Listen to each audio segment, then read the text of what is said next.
13th, 2013, here at the courthouse in Jacksboro. At this time, I'll ask everyone to please stand, and I'll ask Mr. Nidifer to lead us in a word of prayer. Our gracious Heavenly Father, we thank you for such a beautiful day, God, to be here representing the children of Campbell County. Father, we ask you to give us wisdom to move all issues. Father, we ask you grace and the patience to look into. Forgive us of the trespasses. In Jesus' name I pray. Amen. Amen. After you lead some pledge. I pledge allegiance to the flag of the United States of America and to the republic for which it stands, one nation, under God, indivisible, with liberty and justice for all.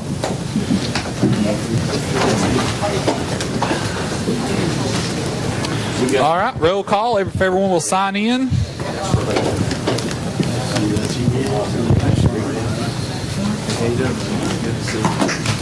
If everyone will sign in as present. Good.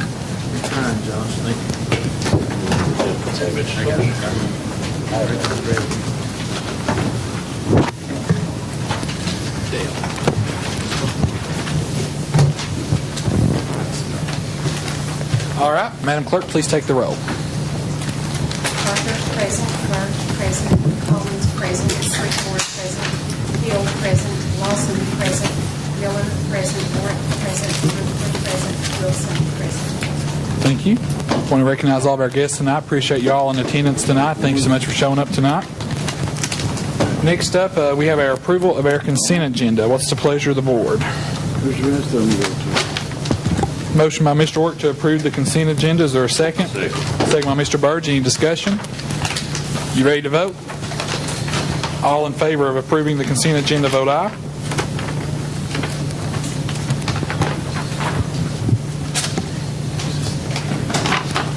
Anyone wish to change their vote? Madam Clerk, announce the vote.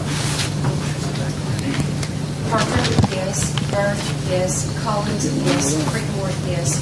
Hill, yes. Lawson, yes. Miller, yes. Warren, yes. Rutherford, yes. Wilson, yes. Okay. Up next, approval of the regular agenda. There's an addendum under discussion, items for discussion. There's 9A and 9B. Discuss pending contract with K-12 virtual schools, and item B, discuss the ISN school suspension program. So with the addendum, is there a motion to approve the agenda? So moved, Mr. Chairman. Motion by Mr. Miller. Is there a second? Second. Second by Mr. Vice Chair Creekmore. Any further discussion? You ready to vote? All in favor vote aye. All opposed vote no. Has everyone voted? Does anyone wish to change their vote? Madam Clerk, reveal the vote. Parker, yes. Burge, yes. Collins, yes. Creekmore, yes. Hill, yes. Lawson, yes. Miller, yes. Warwick, yes. Rutherford, yes. Wilson, yes. Motion passed. Okay. Next up, comments from the chair. I just have two quick announcements. The first one, I believe I saw where, again, I just know I haven't seen the email from Jeff yet, but the 9 solar sites on the La Follette utility site, I think it was about $15,000 again this month for the 9 sites. Does that sound right, Jeff? It is. The only reason we haven't sent it out, Josh, we're waiting on the Jellicoe comes on board this time. Right. So, but for the 9 sites on this side, I guess on the La Follette utility side, we're at $15,000 again. The month, I think that puts us around 70. Jeff, does that sound about? So through about 5 or 6 months. So that's where. Go ahead, Mr. Earl. Total revenues that we That's how much they've generated so far. what's the debt service on that? Annually, about $140,000. So- Interest. We got half in that period of time. Okay. And then, when will the schools start receiving any credits? At the end of the year, after we do the final roll-up, we'll do it at the end, just like we did at the end of this past year. I know they've already got the $1,000 check, I think, in June or July. I did, and then next year we'll do the same thing. Right, and like White Oak, for example, I mentioned it as an example last month. White Oak again had a credit; they didn't have a utility bill due because the solar credit was more than the usage. So, White Oak's still sitting out there without an electric bill due. So I figured I would do that, announce that. Second of all, Of course, next month will be our meeting where we'll elect our officers, our chairman and our vice chairman, and I just want to say again publicly tonight that I'll not have my name in contention for chairman. It's been a year, and I certainly appreciate the chance to work with you all this past year, and it's aged me dramatically, and so but that's all right though. But that'll be next month, and I would prefer not to have my name offered up as a candidate for either chairman or vice chair. And I want to publicly thank our board secretary Gail Parks and our board attorney Dale Cantrell for being a couple of rocks to lean on over the last year. So I want to publicly acknowledge them. So up next, our director's monthly report. Director Poston. Yeah, I'm just going to keep my comments brief tonight, too. Of course, like I say, sometimes I get accused of talking too much. I'd like to say, first of all, I want to thank all of our teachers and staff and everyone for an outstanding in-service at the beginning of the year. And we had a good time in each of those sessions, and privileged to see a lot of exciting things, listening to some of the principals and teachers that they've got planned for their schools, and that tickled us to death. Also, getting a lot of good reports from the state. Tammy, you guys can chime in either time, any time. But now all of our scores and TVOS, those types of materials have come in. We're not on any list, on any of the negative lists. I think we missed being an exemplary, but one gap closure. Is that right, Tammy? And they're calling us from several systems wanting to know how we made such a gap closure in some of the special ed programs. And so on. Yeah. All right. And I think we were one of 4 systems. Is that right, Tammy? Yes, we met achievement in all of our grade levels except for 3 through 8 reading. We made growth of 1.4%. The state only made 0.4%, so we were ahead of the state on that game. We barely missed that, but that didn't keep us from making achievement in all of our areas. Our gap closures, we closed the gap in economically disadvantaged 3 through 8 in both reading and math. Special ed, we closed the gap in reading, which was only 4 districts in the state that did that. So we've got a lot to be proud of. We know where we're headed. We're working right now with our strategic plan with the state and how to address the areas that we're weak in. The state's going to help across with reading 3 through 8 because that was an area across the whole state of Tennessee. But we did make growth. We're getting close. And like Mr. Poston said, we only listed one area from being an exemplary district. So we've made a lot of gains this year. And it's so important to realize that achievement is one thing, progress is something. We may see some improvements in achievement, but we're nowhere near where we need to be or where we want to be. Progress says we're on our way there. And progress is a motivator. And so we're working with schools and principals. We just got to keep it up. Keep on keeping on. Because we just don't get to the mountains up until we do a lot of work to climb to get there. We've got a long way to go. The system is something that happens overnight. At least we're on the right track. And I thought I'd keep it for that. Now, system-wide results have been released, but not school by school, right? They're still embargoed until August the 12th. okay. And so we want to have a session last year, possibly maybe mid or mid to late September. Bring all the principals and board members in. They're interested in going over schools. Okay, Rector. Mr. Poston, didn't you have one school that kind of stood out that did exemplary well, the one that's up on top of the hill? We went to it for Jacksburg. I mean- Exceptionally well, and then one of our Wicker schools on achievement did outstanding on the T-box. I hope that these schools, and of course we want all of them to do well, but the ones that are exceeding above and beyond, I think they need to be acclimated for their effort. And I'm hoping that's what we'll be able to do when we release all the individual school stuff and celebrate. Hopefully you guys will join us in September. Like I say, achievement is not where we want it to be. Progress is not. We exceeded what the state expected, or we set goals for us, and we worked with them setting these goals. We got a long way to go. All right. Next up, recognize Jeff Marlowe, Director of Finance. Mr. Marlowe, looks like there's no financials. Approved budget amendments, and Jeff will go through these one at a time if you don't care. 8.2 has been directed by the Director of Schools to be removed from consideration, Josh. We had an additional one, 813-1, that was handed out as part of your papers there tonight.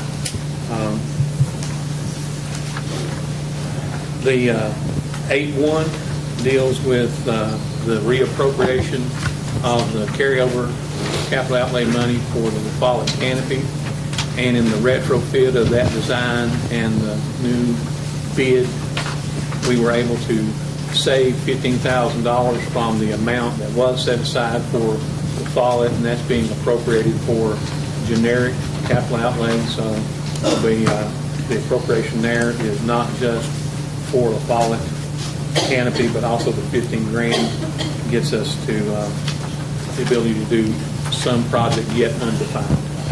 All right. As Rector said many times, we know we've got some stuff coming up at CCHS, and every little bit we can pigeonhole away for that is money ahead. 8.3 is in the cafeteria fund. We discussed it a time or two. The year-end ramp out of the monies not collected from meals sold is $9,500, and we have to transfer the $9,500 from the GPS fund to the 143 fund so that there be no appearance of using the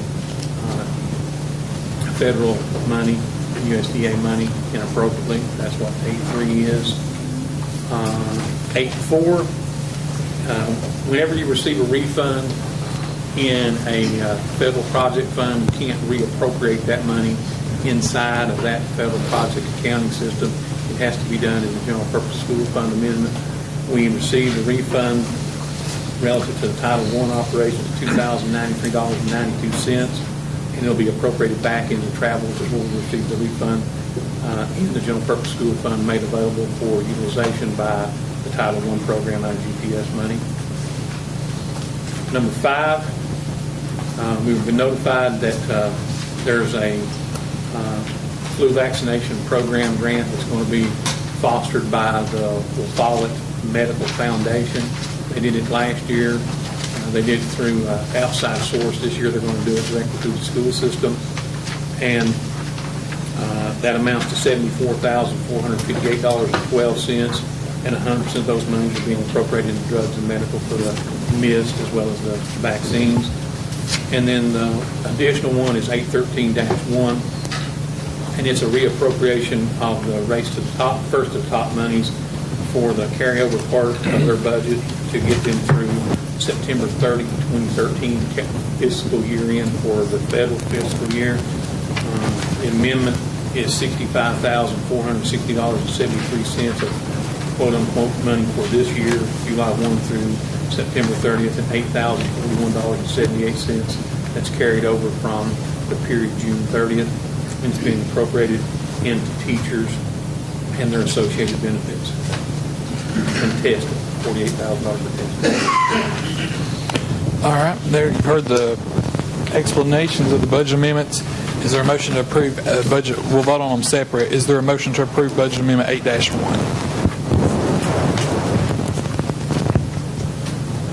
Motion by Mr. Ork. Is there a second?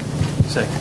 Second by Mr. Creekmore. Any discussion on 8-1? You ready to vote? All in favor vote aye. All opposed vote no.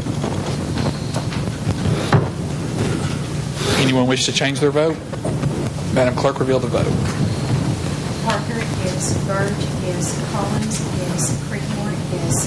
Hill, yes. Lawson, yes. Miller, yes. Warwick, yes. Rutherford, yes. Wilson, yes. Okay. And would it accommodate the board to entertain a motion to approve resolution 8-3, 8-4, 8-5, and 8-13-1 in block? So moved. Motion by Mr. Miller. Is there a second? Second. Second by Mr. Rutherford. Any discussion? You ready to vote? All in favor vote aye. All opposed vote no. Anyone wish to change their vote? Madam Clerk, please reveal the vote. Parker, yes. Byrd, yes. Collins, yes. Creekmore, yes. Hill, yes. Lawson, yes. Miller, yes. Warwick, yes. Rutherford, yes. Wilson, yes. Motion Thank you. Next up, Jeff, produce bid. One bid review, and that's on the produce. It's listed for on the 25th of July, received and opened on the 7th of August. Received bids from one bidder only, Institutional Wholesale, $67,777.10. Recommendation is to Institutional Wholesale at $67,777.10 as the only bidder. It's also a recommendation of Vicki Woodard, the school nutrition supervisor. What's the pleasure of the board? So moved. Motion by Mr. Miller, is there a second? Second. Second by Mr. Wilson. Vicki, I just have a kind of off-the-wall question. Ever since the federal government has been redoing the lunches and incorporating more produce and vegetables, has that increased the prices as well? Are these like is this a normal bid, or have they gone up because they know we have to have it? Very good question, Mr. Chairman, Mr. Board members. Actually, about half of that amount is from this bid, and we get $80,000. I've diverted so much of our commodity money to the DOD that we get produce from. Okay. So it's actually about twice that amount that we use. Wow. Okay. Any other questions? You ready to vote? All in favor of institutional wholesale as the produce bid, vote aye. All opposed, vote no. Does anyone wish to change their vote? Madam Clerk, please reveal the vote. Parker, yes. Burge, yes. Collins, yes. Creekmore, yes. Hill, yes. Lawson, yes. Miller, yes. Warwick, yes. Rutherford, yes. Wilson, yes. All right. Jeff, you're done, right? I am. Go ahead. Yeah, Rector, go ahead. In light of recent emails and the fact that we are facing a undesignated fund balance that has dwindled quite a bit because of the budget year, I have a few questions I'd like to indulge the board asking. Go ahead. Of course, Mr. Marlowe, I met with you today, and I appreciate your candidness on a lot of this, but what I'm concerned about is where we're going to be at next year. Could you clarify, with the $1,034,000 that we took out of our undesignated fund balance this year, next year out of that, is it not the case that we will be facing 900 and something reoccurring funding that isn't there? That's correct. I know at the July meeting, there was some discussion about that there may be some increase in ADM that might go up to 127. Is that correct? That's correct. And we were already down something like 90. Correct. If we do get those 30, is that going to make an impact on that reoccurring to a point to where we feel like we've got some monies coming back at the end of the year? It's possible if we achieve the increase as originally budgeted for from a teacher standpoint. The head count on Friday was down from the estimates to like 5,500, 5,480, something like that. So there is the possibility that we could see some quote-unquote growth funding if we end up increasing to 125. We'll know more in 30 days. If we don't, and let's say we drop students, I won't put you in a hypothetical situation, but in general, that $900,000 will naturally go up. Is that not right? That's correct. So there's a possibility that we could be in worse shape next year. At least you would have a one-year moratorium because of the stability provision. But as you know, the last few successive years it's fallen, and each year we've had to sustain the loss, not for the next ensuing year, but for 2 years out. So what would happen is we would receive at a minimum from the state the amount of money earned for 13, 14, even if we end up with students less in 13, 14 producing an estimate for 14, 15 that it continues to decline. But if we lose another 100 kids, we're looking at another $380,000 to $400,000. How many positions have we added on that has been funded out of the undesignated fund balance in the last 3 years? About 8. Has the reoccurring funding kicked back in for that, or is it not? No, actually, it did exactly what I just described. Hold your own in the first cycle because of the stability provision, and then lose that ground plus more ground the next year out.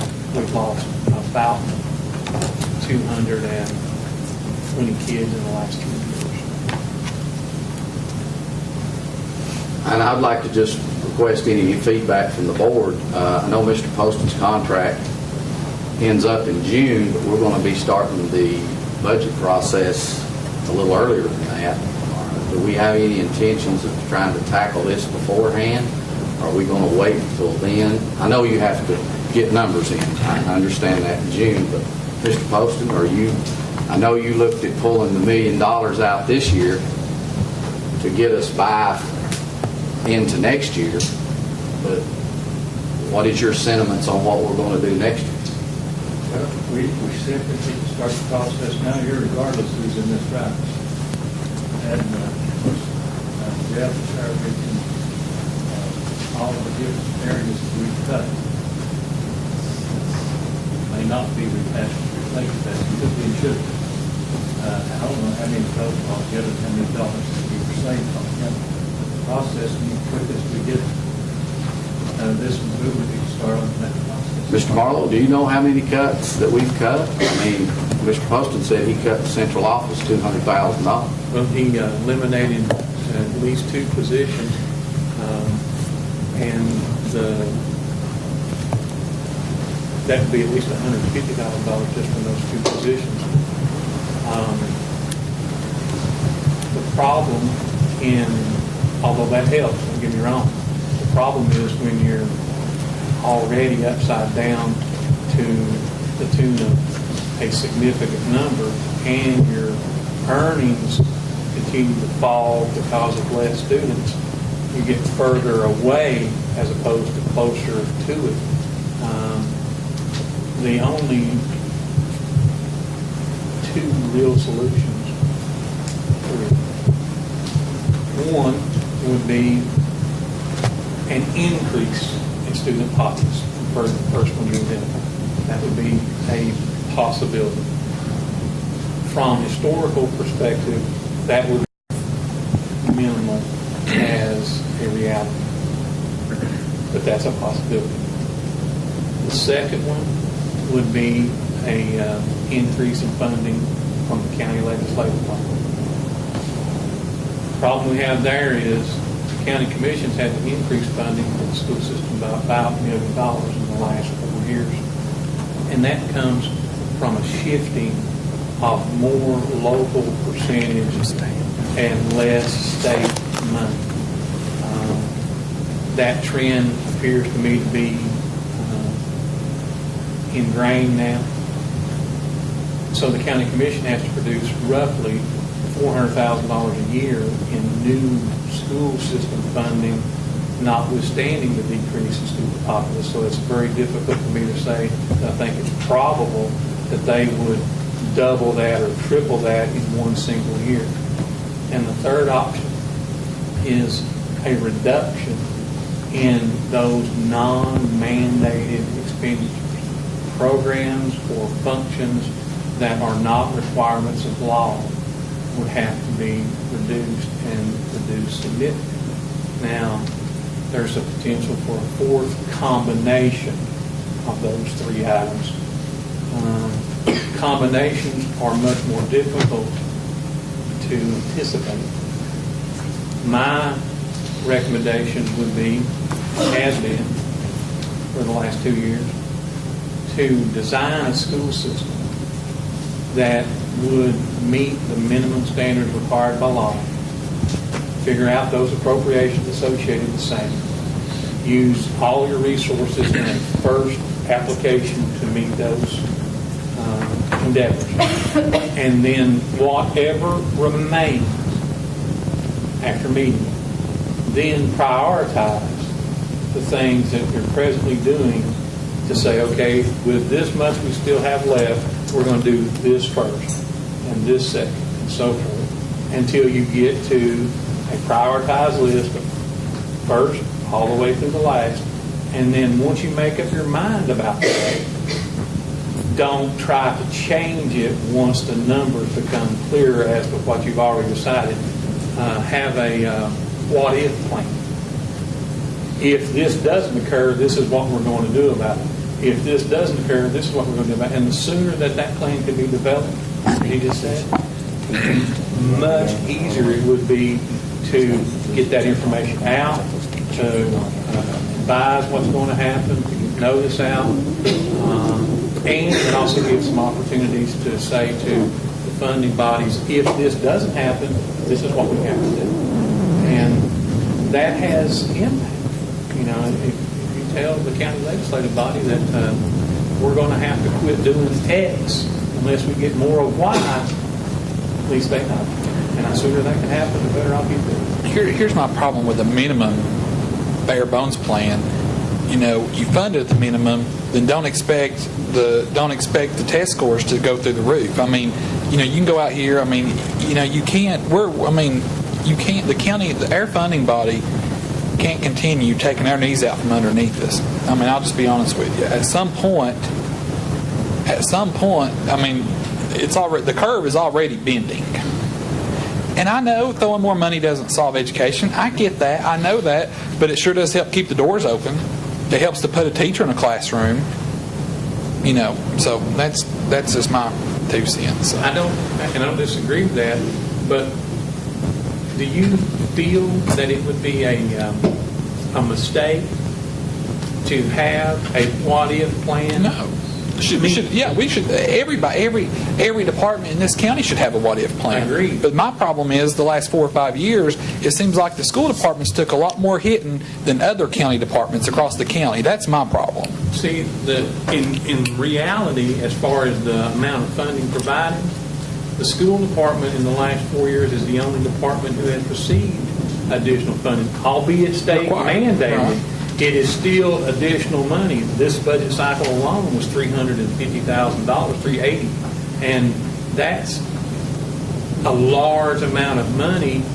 How they had to produce that and not raise taxes was to decrease appropriations elsewhere and divert that to the school system. So I can understand that it's not growing at the rate that you wish that it would, but it isn't correct to say that it hasn't grown and much faster than everybody else has. Well, it's going to come to a point where this county is going to have to decide, okay, are we in it for the long term with our education system, or are we just content with letting this place turn into a tourism area where retirees come down with no children to put in the school system, so therefore you're losing money through ADMs and ADAs and everything. You know, at some point, I think that threshold's coming pretty quick.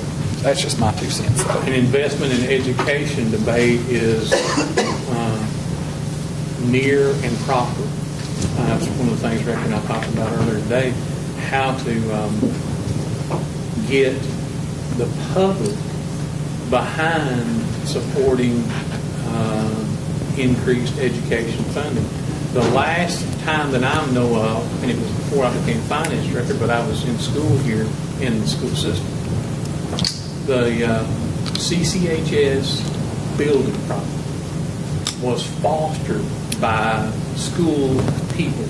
They got out and worked and got the sales tax rate increased for the bond debt service associated with building Campbell County Cooperative High School. That was in 76 the school got built, so that initiative actually transpired like in 74, 73, 71, okay? Yeah, Jeff, that's true, but now this is what happened. We got out and worked and got that tax increase, and the thing about it was we made a mistake. We didn't get that tax increase earmarked for education. And this county didn't raise the taxes for 17 years, and they funded this county's budget to keep from having to raise property taxes on the 1 cent sales tax that we got out and worked for, and the schools just kind of got left out. Now that's what actually happened. All right, now another thing, we have compliance that we have to do in the education department. We have to meet compliance. Did we ever meet compliance last year? We are now. I didn't ask about, now, I said last, now, see, we were told that we was going to get so many extra teachers, and we never did.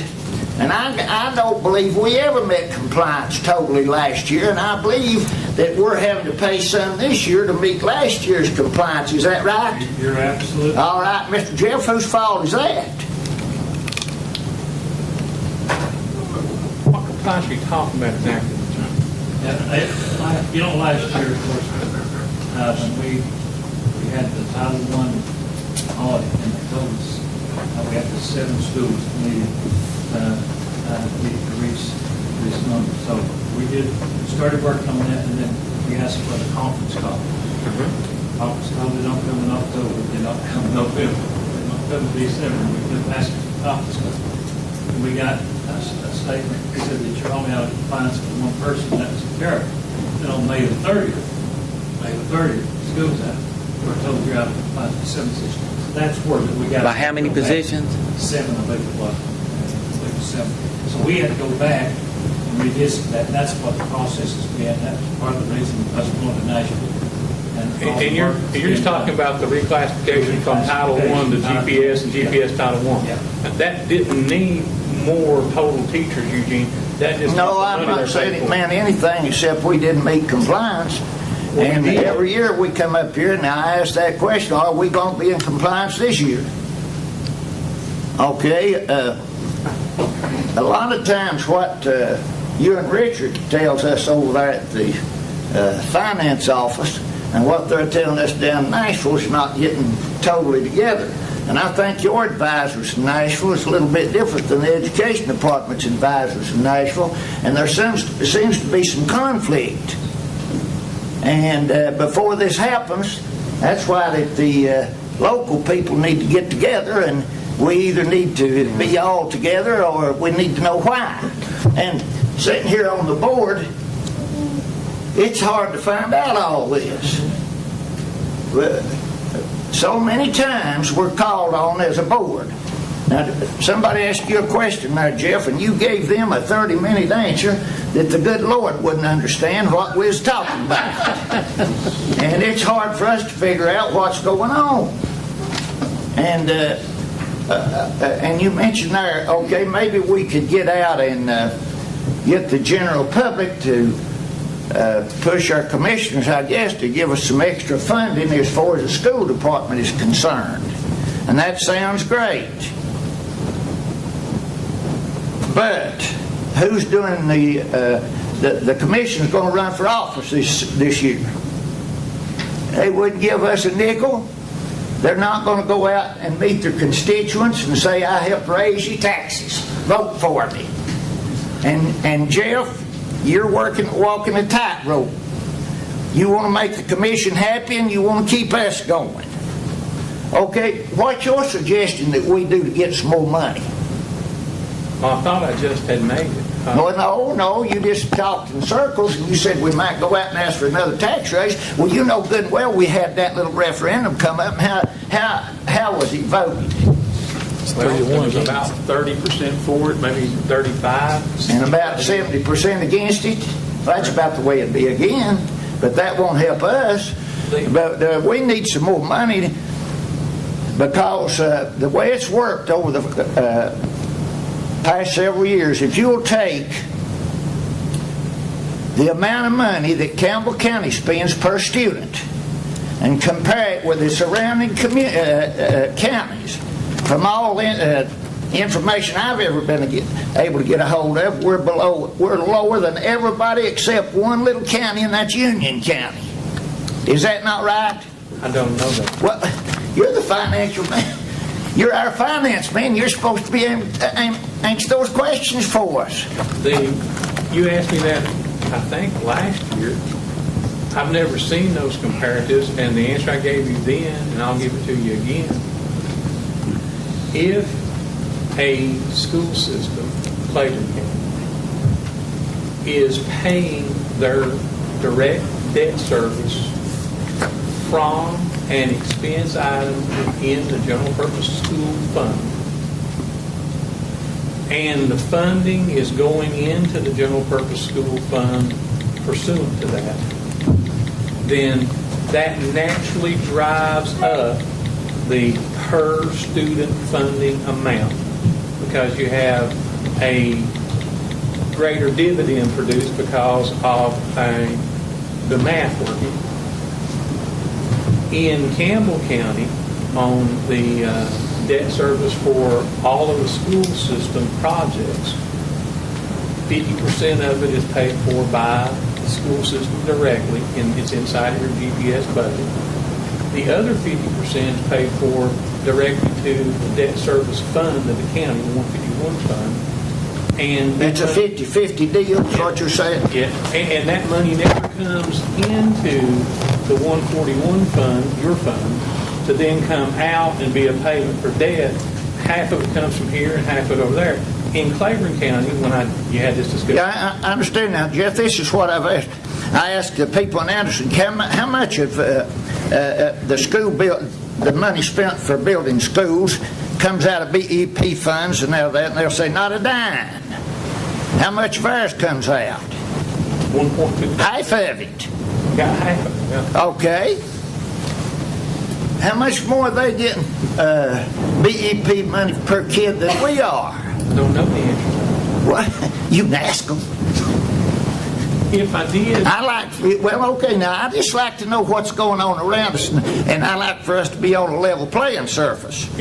And same thing in Scott and Morgan. Now, I'm not interested in comparing us with Alcoa and Oak Ridge. We can't measure up there. But now, these schools that are just rural school counties like we are, we ought to be on about the same playing surface.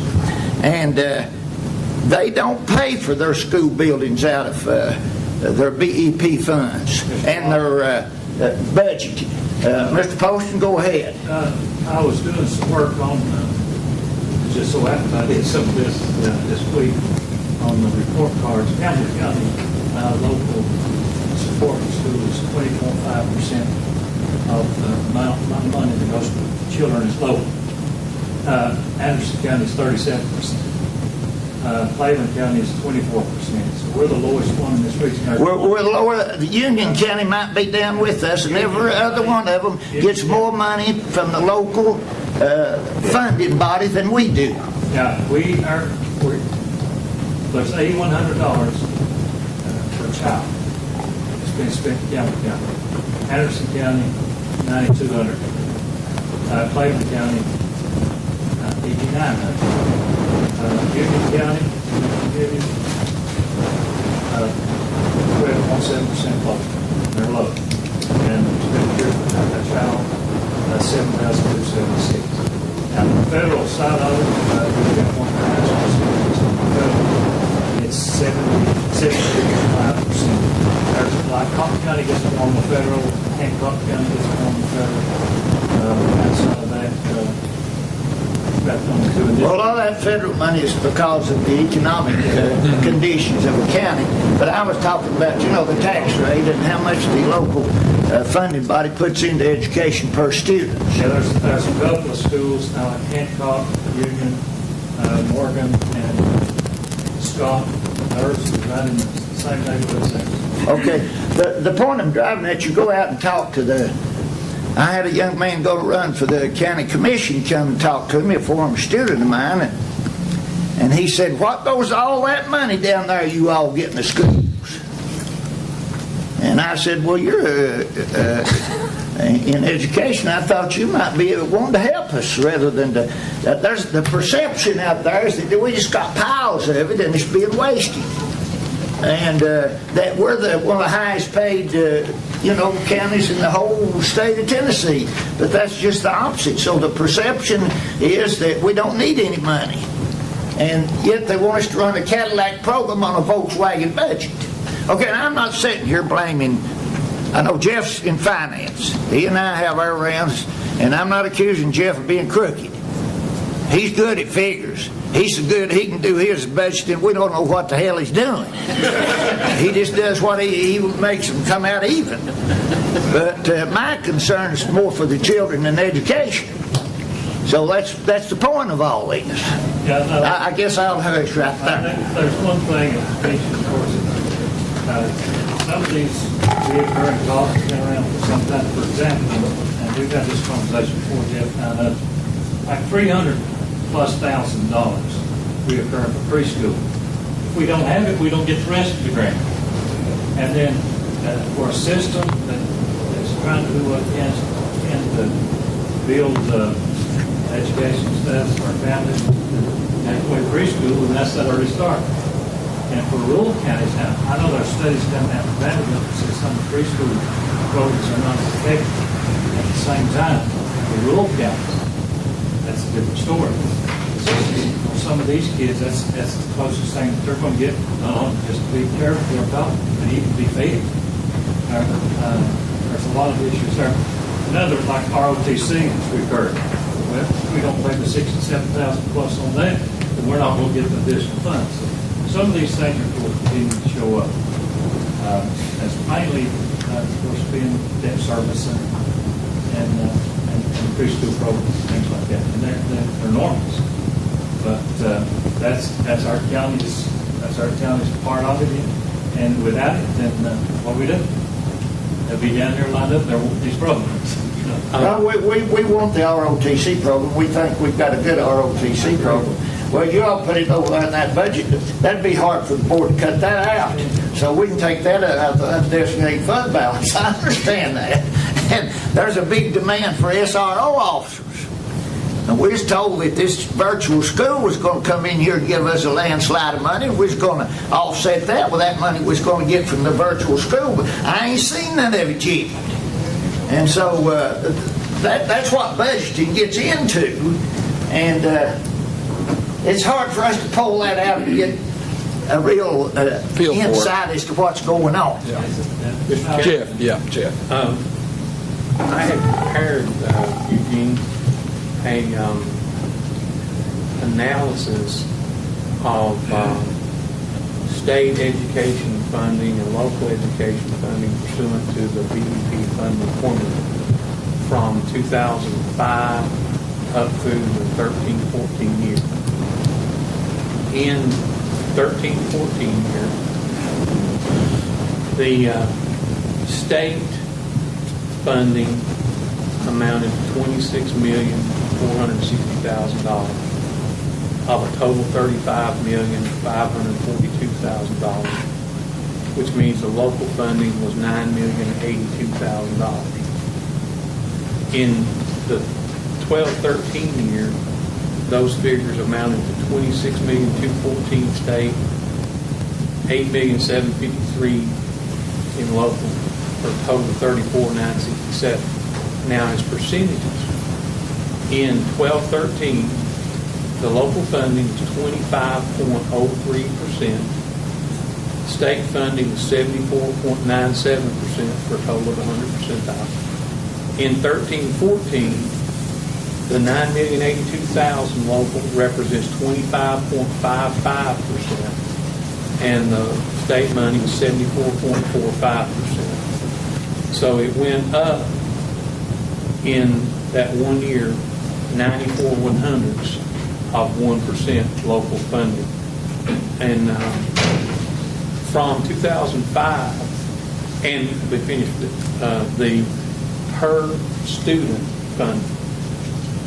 The local funding amount per student for 12-13 was $1,539. State was $4,610 for a total of $6,150 per student for 5,686 students. That's what year now? 12-13, the one just in. Okay.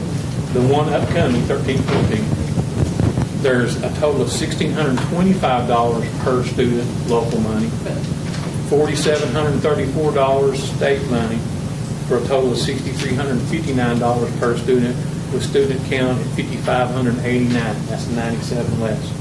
The difference is how much more now than it was then? In state money per student, it's up $124, and local money, $86. Grand total up $210 per student. $210 per student. I know that's like going to a store though, and they say we're having a big sale, and everything's 50% off. Well, last week they priced it at $1, and this year when they're having the sale, they priced it $2. What I'm saying is, we're not keeping up, and what I'm complaining about is that Campbell County drags its feet compared to other counties. And the state tells us we go down there and they give us a training session, and their game plan is just what you're showing us there. When I was first elected on the board, the state and federal paid 87.5% of our money. But they say, now we're going to change that. And they want it to be more of a 65-35. And that's what it's gradually working itself to. There will be a gradual increase in local, increase in the school funding for us here locally. And that's coming. Well, I wonder when the county commission runs for office, and they come around to us and tell us that they're not going to raise taxes, I wonder if they've been told this. This? Yeah. Well, I mean, how can they not raise our taxes and them knowing that they're going to have to give the school department, at least, and maybe some other departments, 10 or 15% more money than they've been giving us? Now, you're the finance man. You know that that's impossible. Agreed. Okay, if you keep trying to fund a better program and we're getting the same amount of money, it can't be done. There has to be a source of income. And then my thinking is this. I've taken a lot of time here, I understand this, but sometimes we just need to talk about what's really going on. Our economy drags its heels because we can't get any factories or plants to come in here. They say, you're covering a lot of territory, you're going to run the whole county, I can't run any of it.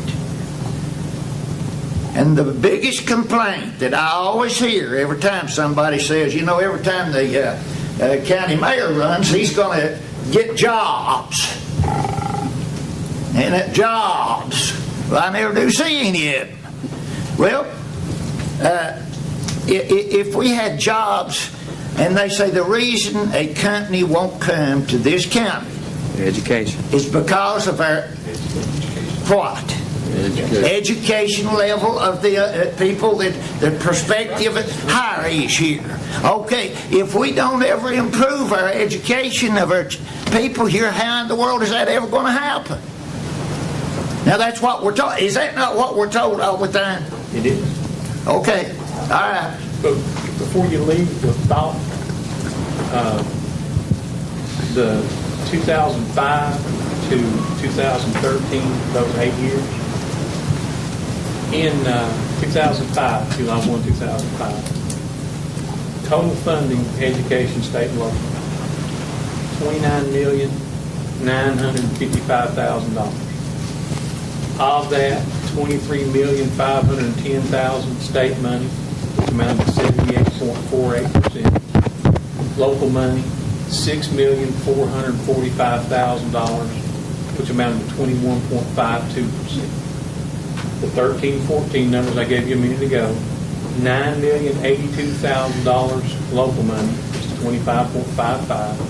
State money, $26,420,000, which is 74.45, of a total of $35,542,000. In that period comparison, the local funding has increased $2,637,000, which is a 40.92% increase as a percentage change. The state money has went up $2,950,000, which is a 12.55% increase. And the total funding increase is $5,587,000, which is 18.65%. In per pupil, in 2005, local was $1,066 per student, $38.90 state, for a total of $49.56 per pupil across both. In 13-14 year, it's $16.25 local, $47.34 state, total of $63.59.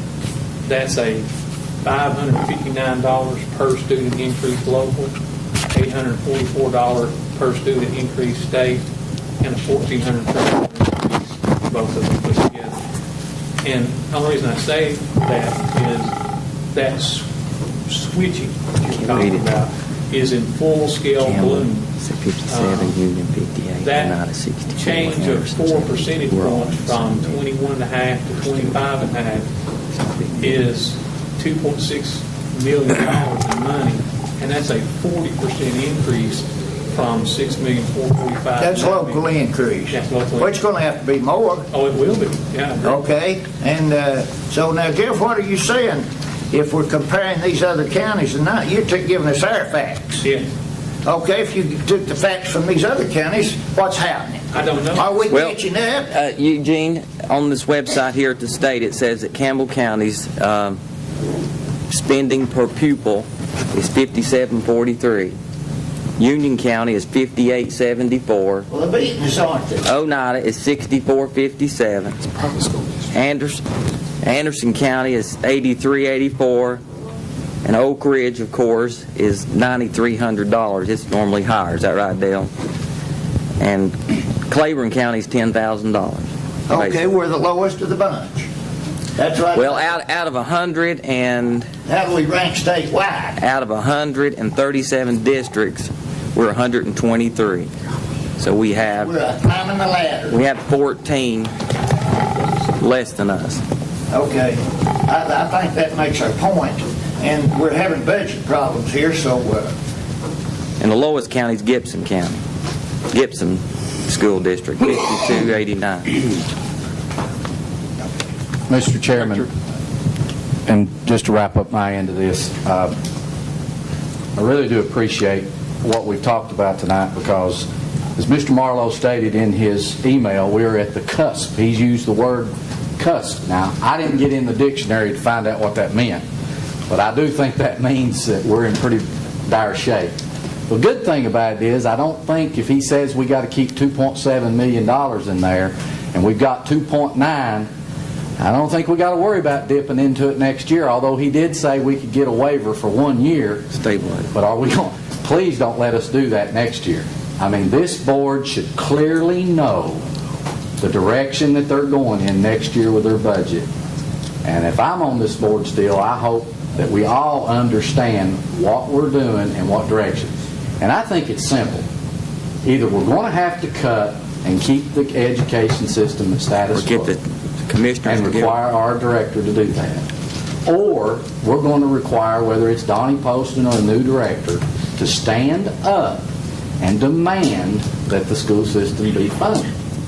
And I hope that we do that. I hope we get started on that this fall and early spring, because even though it's an election year, we owe it to the children, not to the taxpayers, to the children. Okay? I mean, if we remember that. Now, the one thing I think I want to thank Mr. Marlowe for in his emails is the pursuit of the SRO funding flushed a lot of these numbers out and made them a lot more clear. And I hope that we can do that later on next year when we're in the budget process of making things a little more clear and knowing what we're up against. Those 8 positions that you mentioned early on in your conversation, is that those teachers that you came back and added last 2 cycles? Is that right, Jeff? It is, and the Was it reason last not- year or the year last year and the year Part one before? part the other. Okay. Yeah. The reason they're not identified as the use of those monies is because they have to be there for pupil-teacher ratio. Yeah. I understand on that email you wrote, you had a breakdown of how we're going to have, what the SRO officer's going to cost us. Did I see that right? Are we going to buy every one of those SRO officers a new car? Yeah, that concerned me.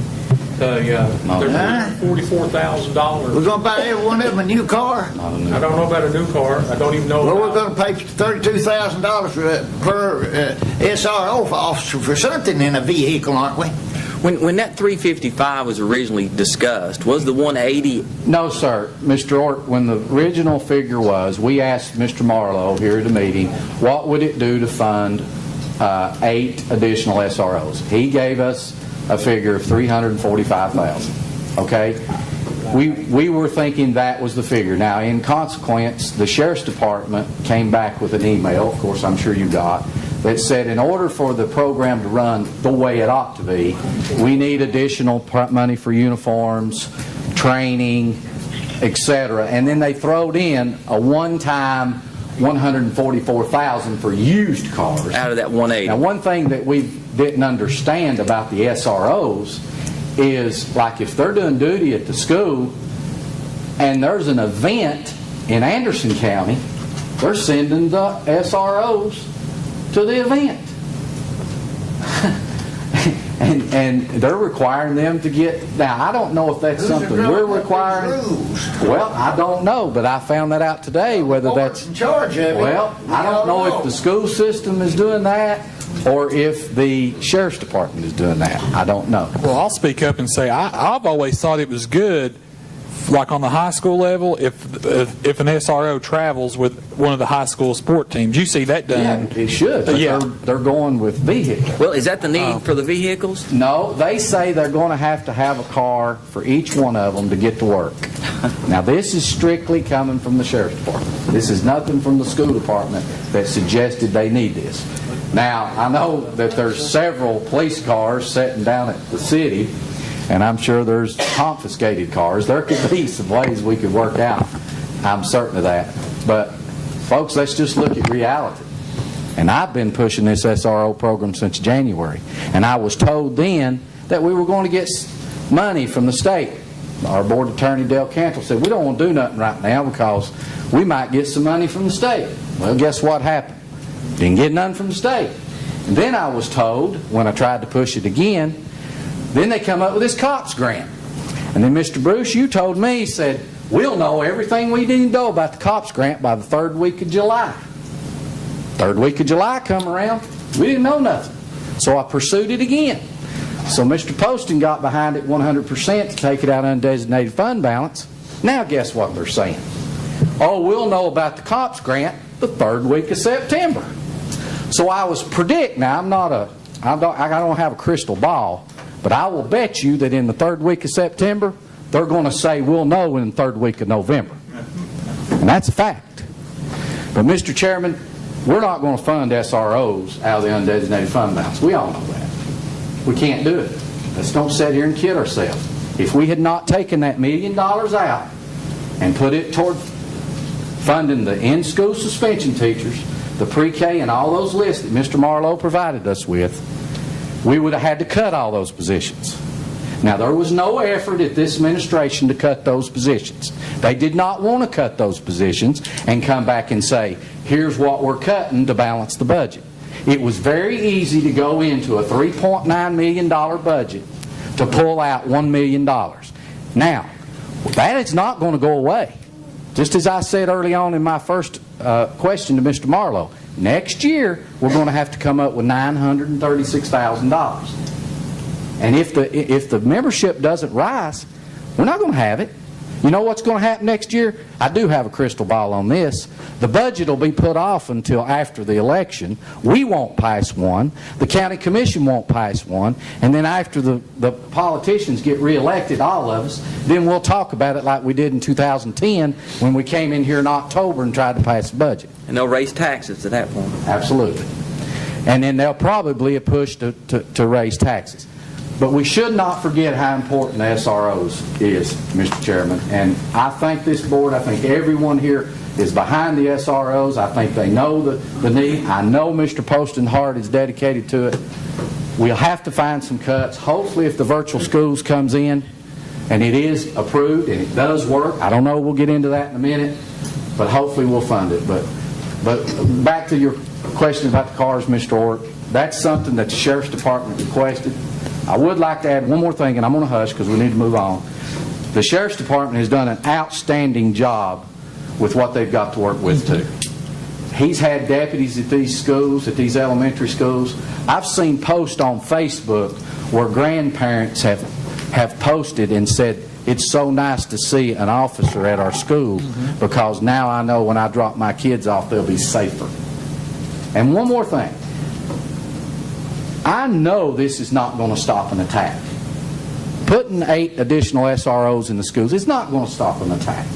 But I know that if we put SROs in these schools, they will save lives. Bottom line, they will save lives.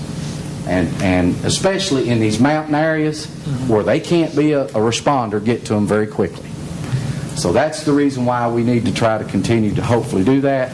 And I wanted to expose some of this budget problems for the simple fact that this did get exposed a little better because of our SRO, Safety Resource Officer effort. And I just hope we keep our eye on the ball. I told Mr. Chairman coming in, I appreciate his support, and I hope we will continue to push to get these in these schools and try to fund this no matter what we're facing. Yeah, I think it's critical, and that's why. Yeah, I'm sorry, Sarge. Go ahead. Talking about the cars for the SRO officers. Now, every job I've ever had in my lifetime, I had to furnish my own transportation to the job. Now, I understand that they might have to go to another school or something like that. But in the meantime, if that's the case, the Sheriff's Department is on its way there to begin with. The state troopers are on the way there. So I don't see why they even need a car. That's just my opinion. That saves us $100,000. 140. Good point, But him and other people in the county here that gets paid to go to their job, get a car to drive. You get one, Mike? Yeah, I was riding my own car. That's what I'm saying. We need to look at that route there. I don't have nothing against give them a car if we have the money, but we No, we don't. Johnny, and I don't know if you're the right one to ask this question. Maybe it's Donnie, but the COPS grant, Rector mentioned it kept getting put off. Is there a problem with that application? What's going on with that? It's my understanding that there were some questions that when they sent the grant back that we had to answer again and then resubmit. And that's going through Robbie's office, is that That's right? through the Sheriff's Department. Go through the school system, goes to the sheriff's department. Okay. If we see what we get from it in September and it does materialize, it'll get a better handle on what we're facing. We already have earmarked as the board for the monies generated from the virtual schools if it does come into effect. And I think if it does work and the students do enroll, then we'll have a big funding source to do this. And the COPS grant, 4 positions? Maybe. Could be one. What happened to they came, Johnny and the sheriff, I think Aaron Evans too, worked on that deal back in the spring that all they wanted was office space. The deputies would work out of the school. What happened to that? Does that just get land still available? Well, how much was that going to cost? Nothing. That's all part of the Sheriff's Department's plan. He needs to go ahead and get those. Is there any reason that couldn't go forward? Excuse me, I didn't mean to pick on term. Is there any reason that couldn't go forward? Yeah. He's willing to go to start that. What we're doing right now is school is starting up just to see what we were going to be able to do in addition to that we need to do. And the very fact that Johnny would jump in, he's had some of his people working overtime right now just to make sure that there's been somebody at each site, especially at the beginning of school. You got your treasure? Even the outlying schools? Yeah, in the next few days, we're going to throw that plan into motion if we can't get something. Well, that would be a very good deterrent if Rector was We saying got second that. go regardless. I mean, He's got that plan ready to go. I mean, it may not be the best thing to do, but I mean, it's certainly a step in the right direction. I agree. And maybe we might get some more money. This afternoon, Jackie Bruce was standing outside, a little bit after 2, as the pastor and stuff and everything, and he said that we continue to do that, you know. So that was just Jackie and Jacksonville Elementary.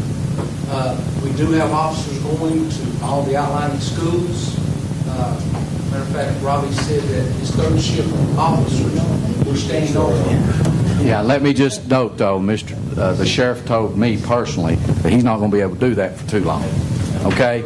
And even though it's a good thing right now, that's the bad problem around here. Everything's done for show for a day or two, and then it goes away.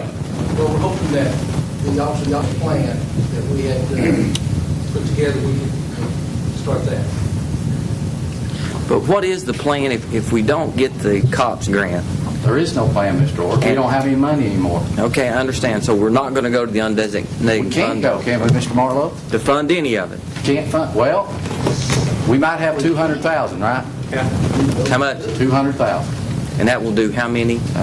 That'll fund half of them. Maybe do those in the outlying. And that would be a good start. Yeah, I think so. You know, I think Commissioner Walden had a good point in his email too. Start out 8.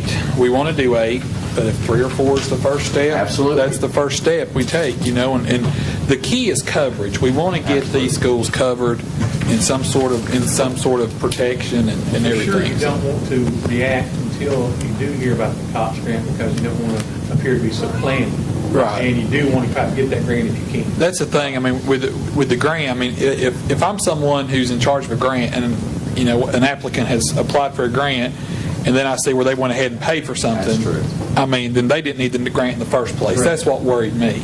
And so that's Mr. why. Orr, maybe if we could hear from that, then maybe we can have some. Maybe next year, if the county commission denies us, we just won't accept it. When we just keep sending it back. Absolutely. Do like they did that one year when Billy Joe White made them vote on it. Yeah, that's right. That's right. I won't be chairman next year, so I won't be the one going to jail with you. So. No, it was them going to go to jail. Yeah, I know. Vote for it. All right, good discussion. We ready to move on? Yes. Okay. You're down to item F. I'm sorry, Johnny. Go. Sure. All right. Update from Ms. Faye Comer.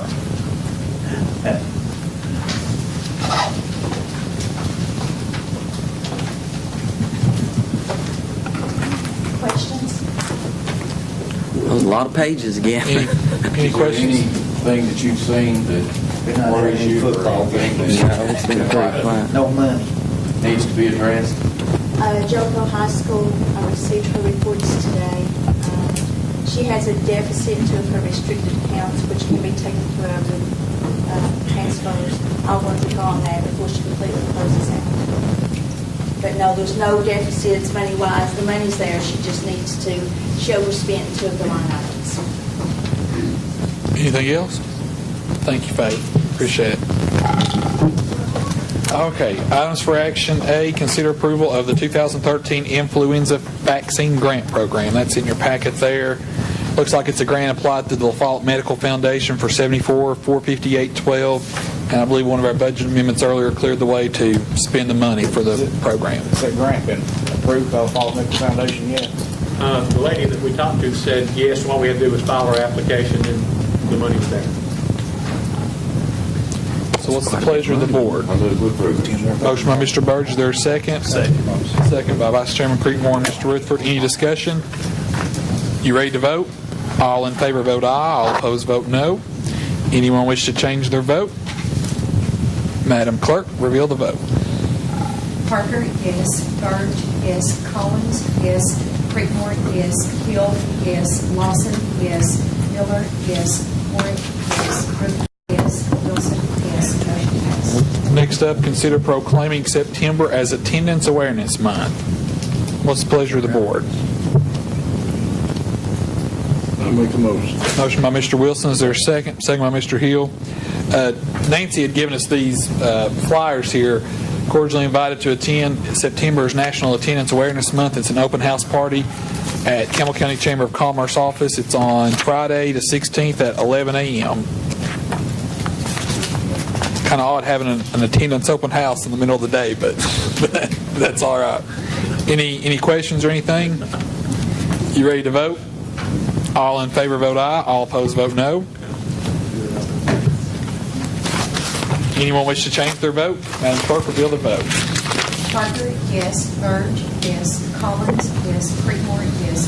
Hill, yes. Lawson, yes. Miller, yes. Ward, yes. Rutherford, yes. Wilson, yes. Motion passed. Next up, item C, discuss and take necessary action regarding Campy LaFollette Elementary School. Jeff, You had some information distributed along with your addendum that shows the retrofit that coincides with budget amendment we had in the packet 8-1. And as you can see from the three documents, we have a recommendation letter from Keith Julian with NBI. And the project came down from 64,897 to 45,317. And we diverted we left 10% in there for contingency, diverted the other $15,000 could be used for other capital projects. And we have a proposal from Evans, or Stevens, who was low bidder previously.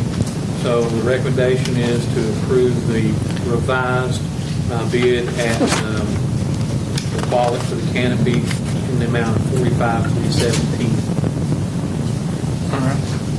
What's the pleasure? Mr. Chairman, I make the motion we approve 45,317. Motion by Mr. Burge, and second by Mr. Rutherford. Any discussion? I'd like to say that I went up there when they was picking up the children after school, and notice when you come out of the auditorium or the gym, there's a big area there to the curb that's kind of a canopy on it, and so that will take care of these little out for the parents. So it's really neat. Okay. Anything? Hey, this is kind of related.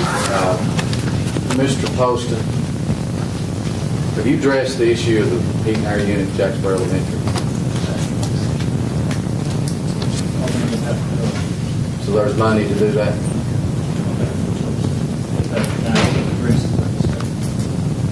What happened? They lost a unit? So you're going to do an emergency purchase on it? It's an old unit, isn't it? Was there any new unit? It wasn't a new unit? But it wasn't a new unit. No. So y'all can turn that around pretty quick then, can you, with the emergency? Get her Okay, so I'm done. just making sure we had the funds. Good job. All right, we've got a motion and a second. Any further discussion on approving the bid from Stevens Construction for $45,317? All in favor vote aye. All opposed vote no. Has everyone voted? Does anyone wish to change their vote? Madam Clerk, announce the vote. Parker, yes. Burge, yes. Collins, yes. Creekmore, yes. Hill, yes. Lawson, yes. Miller, no. Ford, yes. Rutherford, yes. Wilson, yes. Motion passed. All right, next up, consider approving 504 and ADA grievance procedures. Tammy, we did this last month. Is that what you were saying? And Actually, I think it's been 3 or 4 months ago when we approved it from the state. They came back and said they wouldn't have to work in. So anybody that files a Section 405 grievance can do it orally or in written. So the only thing we're doing is updating our board policy to include the word oral in it. And so this will be first consideration then. So what's the pleasure of the board? So moved. Motion by Mr. Hill. Is there a second? Second by Mr. Miller. Any discussion? Ready to vote? All in favor on first consideration, vote aye. All opposed, vote no.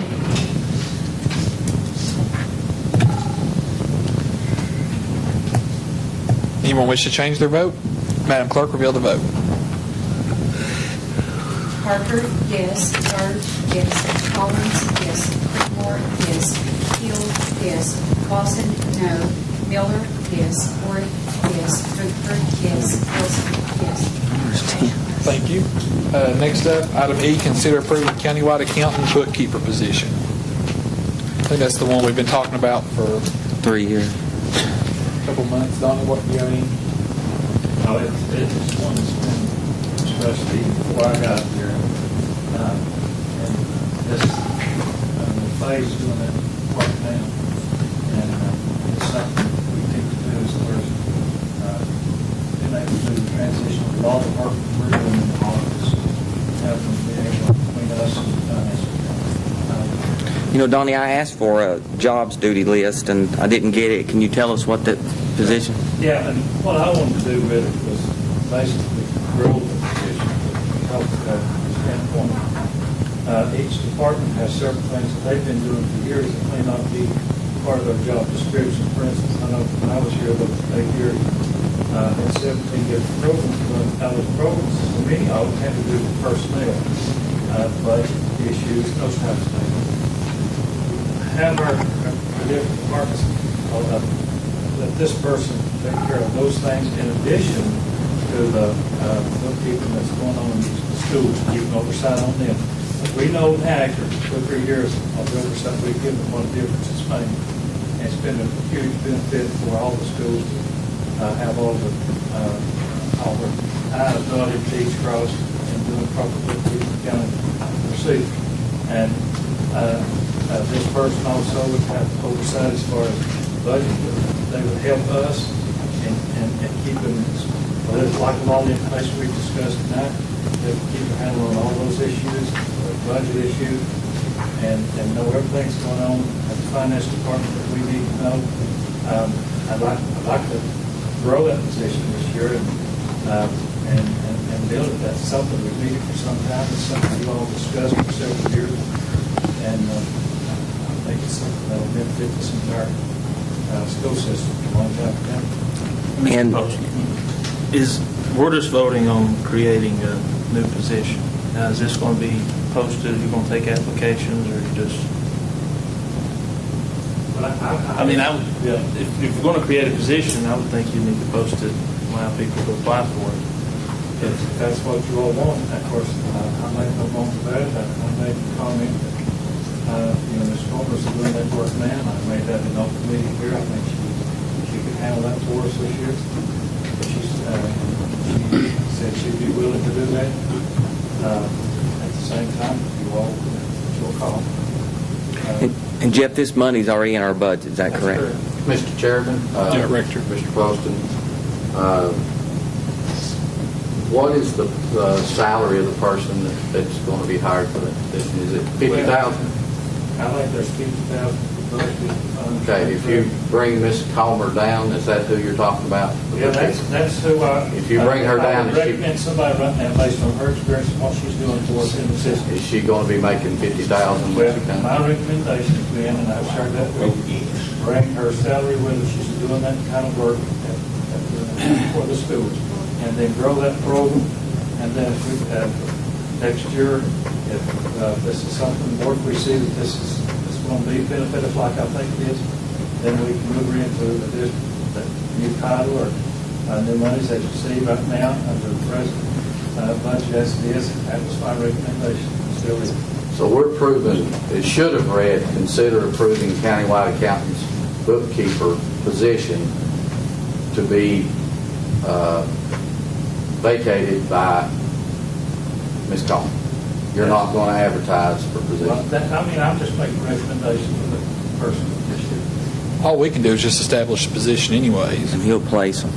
So but my question is though, once we establish a position, he can do what he wants Right, to. he can- that's right. He don't have to advertise if he don't want to. He can do whatever he wants to. He can put Johnny Bruce in if he wants to. So what's the pleasure of the board? So you go, what? I make a motion we do this, and I wish we could go ahead and nominate somebody for it tonight, but evidently we can't. No, well, I mean, Donnie's Donnie's got the full power. Yeah, I mean, yeah. You all aren't allowed to Yeah. to pick an employee. You can just create the position and then he gets to pick it. Okay. Y'all just asked me who I had in mind. I told you so. That's fine. so motion by Mr. Collins, is there a second? Second. Second by Mr. Hill. Any more discussion? Mr. Poston can in-house, and he can move somebody up to that without advertising. Is that correct? Any further discussion? And the motion is to approve. I'm sorry, Sarge, go ahead. We're bringing her down the salary she's making now. That was my recommendation for this year. Okay. That's all I want to know. Thank you. So the motion is to approve establishing the countywide accountant bookkeeper position. Motion by Mr. Collins and seconded by Mr. Hill. Any more discussion? If you bring Ms. Comer in, she's doing the same job she's doing. For the county schools, and she'll be taking on work for us. But then you'd have to replace her at the high school. Which, how much is that job going to be costing us to replace up there? Additional $4,000. How much? $4,000. Who's doing it? Miss You all Wilson. got that figured out? Miss Wilson. I think. So is there somebody going to be hired than Miss Wilson? Do we not have a scale for secretaries to go by? And whoever you hire that fits into that scale, right. is that right? That's right. It don't matter what school you're at. We've got a scale for secretaries.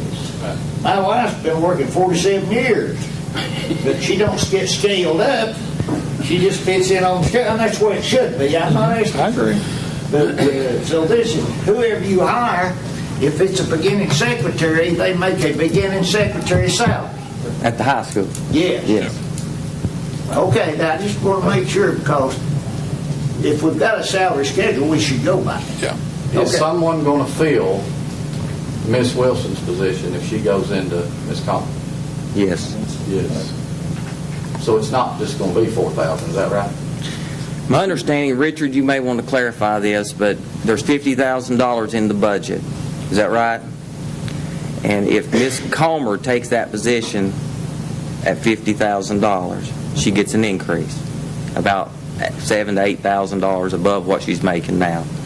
The next person, which is Miss Wilson, will go from making basically $21,000 to $25,000.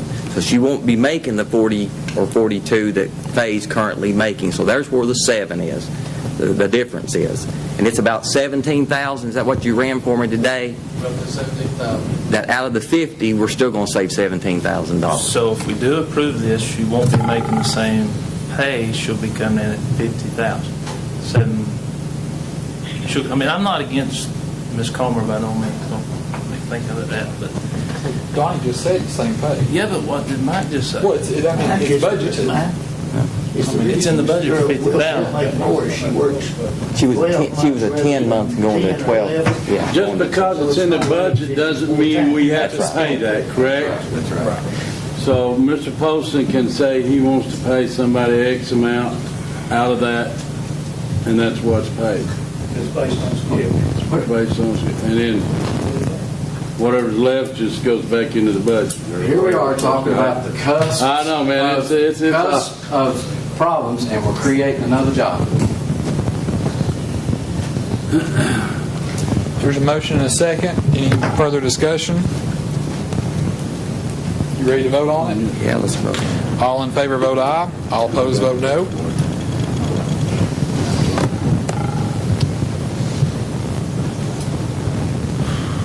Anyone wish to change their vote? Madam Clerk, announce the vote. Parker, yes. Burge, yes. Collins, yes. Creekmore, no. Hill, yes. Lawson, yes. Miller, no. Warwick, yes. Rutherford, yes. Wilson, yes. Motion passed. All right, next up, under items for discussion, we're on the addendum 9A, discuss pending contract with K-12 virtual schools. Dale, is that? Yeah, I actually have some information for you on that. Kind of get you up to speed.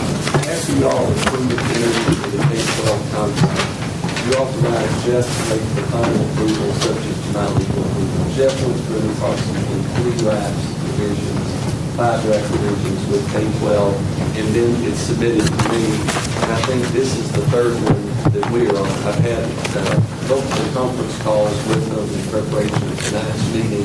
And what you have before you is what they are indicating is the final change.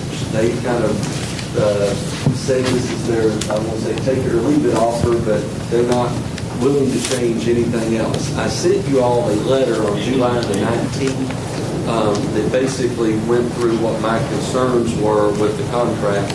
They have addressed all of them. In fairness to them, I want to highlight a couple of things to you that are a little bit different than the last draft that you reviewed. They want a 4-year contract, essentially. Originally, they wanted it to be left open. I told them the Tennessee law precludes that. You all can't be bound by any sort of a written agreement that goes beyond 4 years. So they agreed to that, and they changed the language to make it a 4-year contract. As you recall, when the majority of my concerns when I went through section by section in the July letter had to do with special education services. This agreement essentially obligates you all to provide educational services from Mountain City to Memphis, so the 4 corners of the state.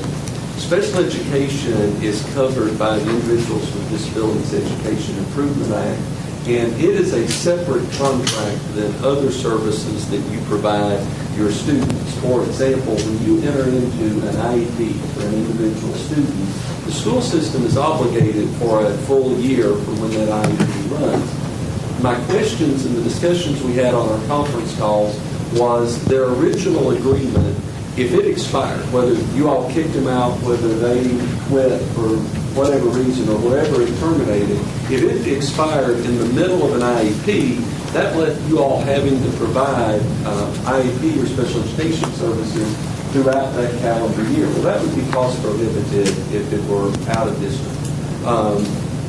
So that was my concerns with them. And they refused. My first suggestion was merely just agree to say the conclusion of the IEP, because they would be a member of the M team that signs off on the IEP. So they're, in theory, contracted just like a third-party provider would be. I said, well, why don't you just simply agree to stay on and indemnify the school system if you pull out or the service is terminated? Well, they wouldn't do that under any circumstance. But they agreed to a change in the language that placates me if you all are comfortable with it and if you understand what it does. Essentially, they want a form prepared for every M team or every IEP meeting that says both parents sign, that says they understand that K-12 is a third-party contracting entity, and that if for some reason their relationship with us terminates in the middle of the IEP, that the parents will agree to let Campbell County Board of Education out of the responsibilities for continuing to provide those services. If, in fact, they actually, K-12 said they would prepare the form for the IEPs that we would then approve, as long as the parents and everybody signs that, we would be okay. The question becomes, what happens if a special education parent out of Memphis refuses to sign that waiver? Well, that's a hard question for me to give you a definitive answer to, because I can't imagine any special education services that they're really going to be providing other than some sort of computer assistance, because they're not going to be going to provide speech therapy, occupational therapy. Everything would have to be some sort of adaptive technology assistance. So if a parent says, well, no, we're not going to agree to let them out, probably the most that you're on the hook for is going to be providing that adaptive technology service, which would be a nominal cost, which would be cheaper than going to a due process hearing in Memphis. So I'm okay if that goes through, but I told them, in fairness to you guys, this was a totally different change from what was presented to you in their original drafts, and I said I felt more comfortable bringing this to you as a board tonight so that you would know that, and then you can authorize Mr. Marlowe, if you're comfortable with those changes, to sign the contract on your behalf. I've already voted to approve it. They were comfortable with me bringing this back to you. I asked them to prepare this document in a final form. They did. They have addressed every concern that I have, with the exception of they changed that. The only other thing that they didn't do, which I understand why, is they limited the amount of their indemnification if we get served, if we have to sue them or if we get sued because of them, to the amount that they would be making under the agreement. That's fair. I mean, I tried to get something else. They would agree to it. They agreed to make Campbell County the venue if we get sued. So they waived federal court jurisdiction. So if there is a lawsuit, we can do it here locally, which is good. So I think they have made a good faith effort to address our concerns. But I wanted to make myself available if you all had any questions on the special ed component, because it is a little tricky. Dale, okay, we're on the road to virtual schools. Where are we at? Are we about to, I mean, from the state, from all I've been able to gather, we're just waiting on the state to sign off. Well, no, Jeff has to sign off on this agreement. You all voted at your last board meeting to do it pending Jeff's approval and my approval. I have essentially scrutinized it now, given you my thoughts. They've responded. So as long as you're comfortable with their response, you can authorize Jeff probably to sign it tomorrow. Would you not agree, Jeff? I think Josh was asking about the status of the virtual schools being approved by the State Department of Education. Well, I want to know, is this one of the last stops? I mean, it is for what we can do here. for ultimate state approval to get your school's number issued to you, that's something that's out of our hands. That doesn't involve us. Well, Dale, was we denied one? And we've never been, it's K-12 that's really making the application. We're just sort of the home entity that the services are going to be provided to. But there's not been a denial to the... I'm not, Jeff would know probably more than me, I'm not privy to those Me neither. discussions. The only thing that, and this sounds, I talked to Donnie on Friday, and he was the first person to tell me that there was some trouble with the application process with the state, not our contract here, and that they had sent stuff back and forth to the State Department of Education for the better part of the last 3 or 4 weeks, and I don't know what the resolution is. Donnie, maybe. Well, what was that? Let me share with you what we've done to this point. Now, the letter that they sent us from Commissioner Earhart's office was that they wanted clarification and additional information on the last 3 or 4 components of the application. And so Dr. Brown and Mr. Knight and the others in working with K-12 people answered those questions as best we can. And they've been re-forwarded again today. I don't know how many times they've been sent down altogether. And so they were sent to Dr. Earhart's office with a cover letter. And there are several pages, I think, you all have to see. Dr. Reynolds, you're welcome to share with us what all you talked to them about. That's where we are in the process. It's, like I say, the letter came on, well, it's written on July 30th. We've responded in the last 13 days. We're not in the business part of our year trying to get our schools open. So it's been a chore. And I think a lot more responsibility has been put on us as opposed to the third-party vendor in this case to answer these questions. I will go ahead and respond to a couple of things. First of all, the K-12 people have really been helpful in our response process. And they've been very willing to make sure that you people who are responsible for bringing this to the children are the ones who get the credit and not. One of the things that was a concern with the State Department was that K-12, the vendor, was mentioned throughout our responses. That's not the case now. They worked on making sure that was taken care of. The other thing is that they have spent countless number of hours trying to make sure that we are trying to serve the right students, and that we're trying to do that the way you intended, and that your intent is not. And the letter that was drafted for them to send to parents took 3 levels. And I'll do this nicely. The first level was one that we would send, and it was just saying to them that you're in the process, we still don't have complete approval, please get your students registered somewhere. And that one was an okay to go from the school board, making sure that every child got registered on time, wherever they're supposed to register, even though that child might not have been able to actually gone to school that day for whatever reason, they may not have gone. The second level was one that Mr. Poston and Mr. Knifer and I read and decided this could be an invite to full-fledged work if this one went with the State Department. We don't have any intent to do that. We understand how frustrated they got because we've been in the same place looking at responding to the same questions more than one time. But this time, everything that is written has been totally and thoroughly covered. There should be absolutely nothing that needs further explanation. And there should be nothing that is not correctly responded very accurately, with high integrity, with complete honesty and clarity, completely opaque. You can see in and out. There's no way anything's trying to hide it. They need to do. Personally, I don't see how in the world anybody can say no to what's been said, because it's been answered so well. But I'd be glad to answer any kind of questions that you may have. If I don't know the answer, I just ask until I get one. One question, Mr. King. I've been told that since they came here and we voted that you kind of probably covered it there, but on these IEPs or when these special education students have these, I guess, hearings or whatever, due process, who pays for the lawyer? If there is a due process hearing, K-12 would not indemnify you for those hearings. And that's one of the things that they would not agree to. But federally, since I have been here, I don't think there has been a due process hearing that we've not been able to handle internally.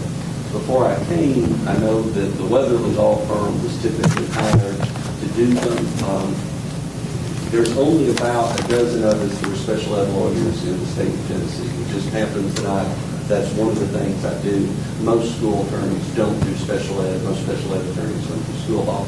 So if we had to go to Mountain City for a hearing, it would be me that would go. So it would be on your all's ticket, depending on how far. Now, what K-12's agreement will allow for, if it is their component, then they would indemnify you all by paying me if it is their problem that would come through. So like it was an adaptive technology problem, then I would go representing you, but on K-12's dollar. What you would not have paid for would be, you're going to have an LEA representative be there, a special ed rep be there. We're allowed now to do a lot of these hearings by Skype, so I would envision maybe, since all of this is done virtually anyway, in theory your employees would not have to travel. Me, the administrative law judge, I have to go where they are, but like we could probably join in by Skype, your special ed director, your LEA rep, and those things. So I hope that's the correct answer. Dale, with this contract, say it goes through and we find out next year the test scores weren't as good as we wanted them to be. Is there an opt-out? Can we opt out of this? Your opt-out provision really hasn't changed throughout my negotiations, other than we've knocked it down to it's a 4-year agreement. They're pretty specific about what was negotiated in the original agreement between the central office and K-12 as far as the opt-out provisions. That's not really a legal concern that we address. That's more of a negotiated concern between your director and K-12. So you probably ought to refer that one to Donnie. As long as he's comfortable with the opt-out, legally it's fine the way that it's written in there. So I have no objection to it, but I didn't negotiate any of the individual terms of your all's compensation package, those things. I'm just reviewing this document to make sure that there's no legal minefields that's going to come up and bite us. Josh, it's 1 year at a time, max 4-year. Oh, okay. So we can opt out. It only is for 1 year at a time. That's so that you could vote on it here without having the county commission to also have to vote on it for the multi-years past the one fiscal term. It is a 120-day. And if you want out, you have to notify them 120 days ahead of the next renewal period. That's the only. You couldn't wait for your test scores to come in. You would have to do an anticipatory opting out at that point. I will share one last thing that you need to know that K-12 knows. We have here in our county something going that doesn't happen very many places. We have you strongly advocating. We have the finance department negotiating for us. We have the commissioners supporting this. We have the director very strongly intent on helping every student. But we have some agencies that are kicking the door into help. Literally coming to say, we want our curriculum, and K-12 is agreeing to take the curriculum and add it extra at no cost and let that be some extra things that our students get. So something we couldn't do otherwise. That's rare that they get that offering from other places. We have several I could name, and I started naming them in notes, and there's too many and I'd leave somebody out. But there are so many other organizations, and for every student that we will be able to keep in school as a completer, our economic growth is going that way. For everyone that leaves us, it doesn't just affect next year. If they become a dropout instead of a stop-out, stop-outs go ahead and get a degree. Then the next generation may go ahead and try to get the degree. If they become an actual dropout, as even a teacher, I heard this, they may get some kind of a check and the next generation may get it too. We don't want to ever do anything to enhance that. We want to do something, we'll get education at the top and keep it there. And they look at everything that's going on in this school system that's already been done with Mr. Nitro's efforts to do things with Gear Up. and with the 2+2s and all of the collaboration that's going on, we have a lot going for us that they don't get everywhere that they look at. Yeah. So I commend all of you, and I thank you, unless you have anything else. So you recommend this, you like this program? Yes, because it will serve some students we cannot serve otherwise that need to be salvaged. And I don't see it costing us as much as it will benefit us financially. I mean, it's going to help us in the long run in economic development. But I think in the short run, it's going to Make some motion about this. Help us in economic development because of the students we're reaching and what they will do. They are our future. If Right. we don't I agree educate them, with we that. don't have a future. I agree, yes. I think there's That's where your development comes in, is the students that you're going to reach, that they're going to be productive for us. And they have to be productive more so than, they don't have to apply to walk into the public school. They just walk in and sit down. They can come in and figure out how little to get by with. We have talked even on Saturday when we worked with her to make absolutely sure that built in to the process, they are going to be extra heavy-duty oversight, extra heavy-duty monitoring. We don't want someone to wait until they've been caught not on the task and wait another time they're caught. We want it caught immediately, like we were in the classroom. When the student's absent, we know it, and something's done, some contact with the parents. So we're asking for a little bit stupider things, but usually that's, we want better than minimum. Minimum will never get you there. Right, yeah, right.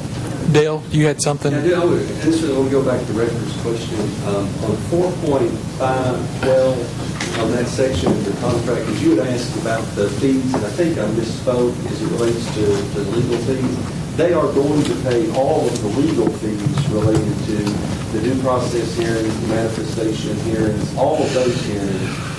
That was the language that we had inserted, where you see it redlined. It says, So we won't be responsible. you don't pay any of that, with the exception of anything that is adverse to K-12. If we get into a situation where we feel it's K-12 not providing the services, that's when you would be responsible for our fee. Everything else, they would indemnify us for. And that was a change from the original agreement. Right. So you would will an informal poll work, Dale? Is that the only action we need then to? I think that I think that you don't have to do anything because you've already authorized Jeff to sign it. They were just, I told K-12 I would feel more comfortable if I gave you the opportunity to ask for questions. So unless you take an action to rescind your previous vote, I don't think you need to do anything. Just let Jeff sign it. Y'all ready to move on? Okay. Thank you, Dale.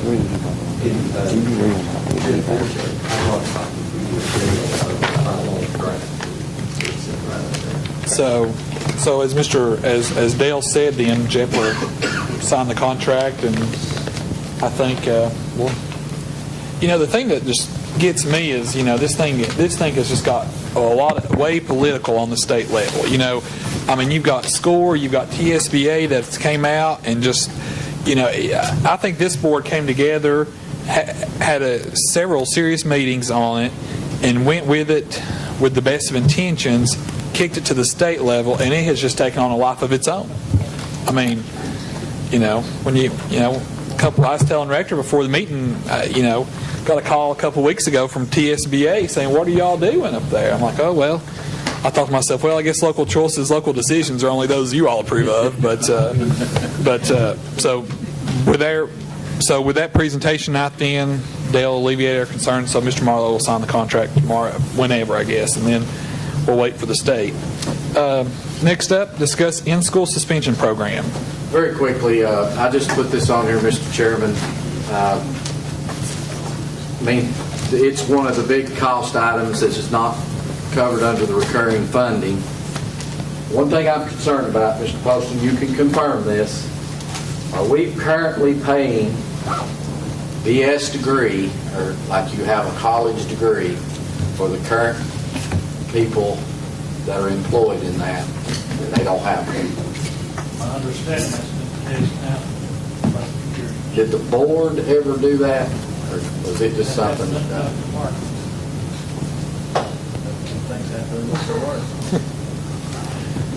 Did I say something?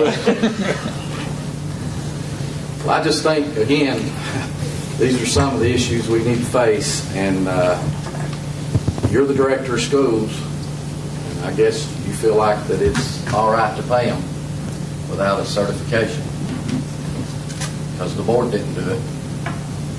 And if it was a director of schools that funded it that way, I think a director of schools can change it. How many years that thing's been in place? I don't. I don't know long before him, I don't know. Judy Levin started that when I was a student. Judy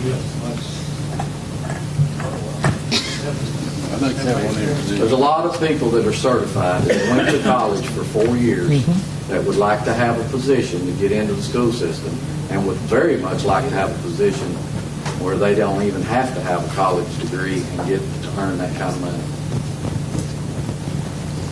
That's all I'm going to say. Donnie, to clarify something here too, does a licensed teacher have preference over a transitional licensed position? Preference. Yes. Now, they're recognized as far as now with this new laws, that license is equivalent to a standard license. What you don't want to do, like you've got applications for like BSM, whatever period it is, you don't want to overlook those licenses for someone that's not prepared to teach a class before you get. In other words, if you don't have the license, you don't have those people that receive that license, then you can go for a transition without any issue whatsoever. You've got to prove, and you're only allowed to do a transition on that 3 years total.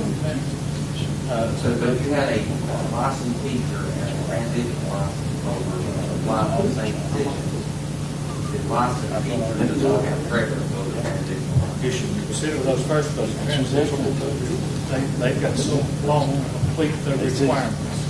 Joey, there is a Legally, you want a licensed teacher, preference as far as. Legally, there can't be any preference. You have to treat the transitional license just like a standard license. Coming up here.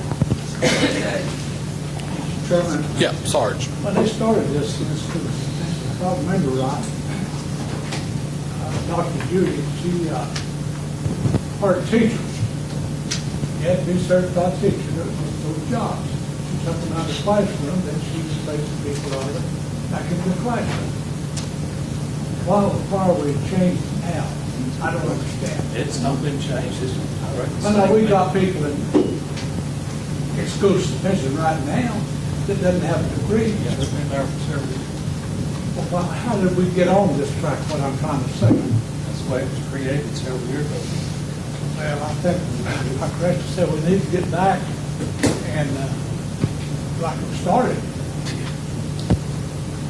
I don't know if they've ever had a certified person in there. I'll do some research. I didn't even know it till here a couple of years back that we were doing that.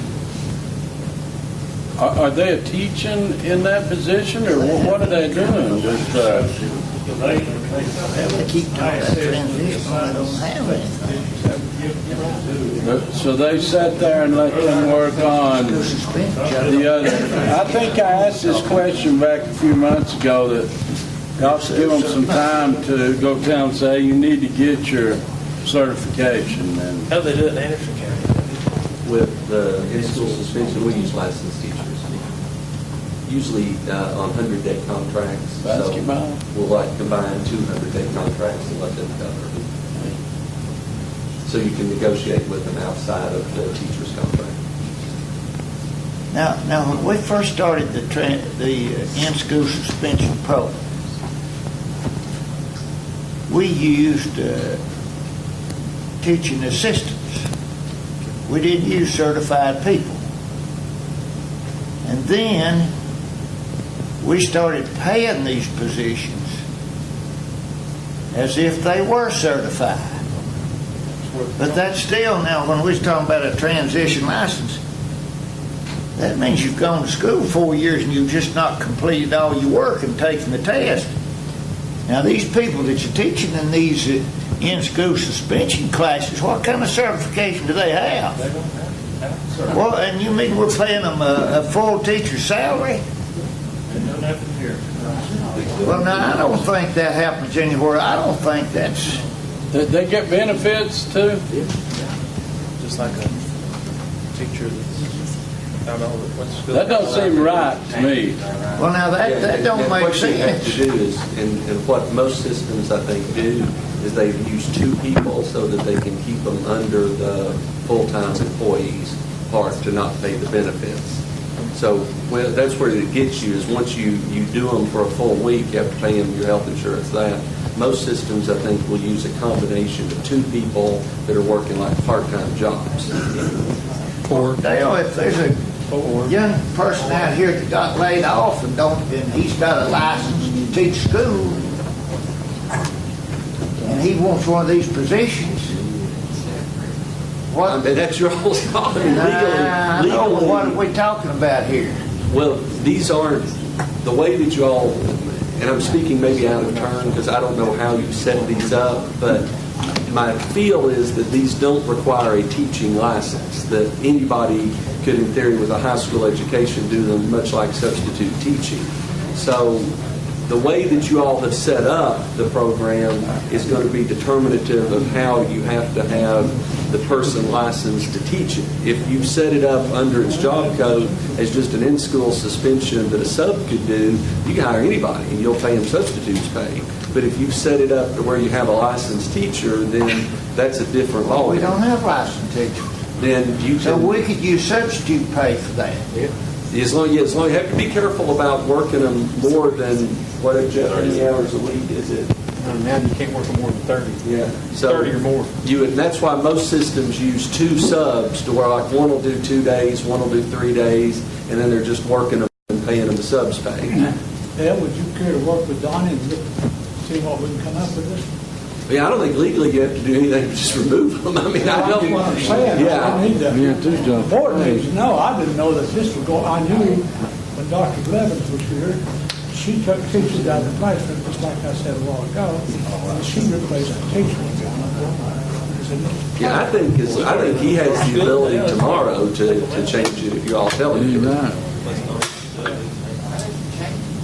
It's just not right. Three, not four. There's three of them. There's one certified. Mr. Moses, certified. Did you get him moved on to DEP formula, or you said you was getting him moved? All they have to do is move.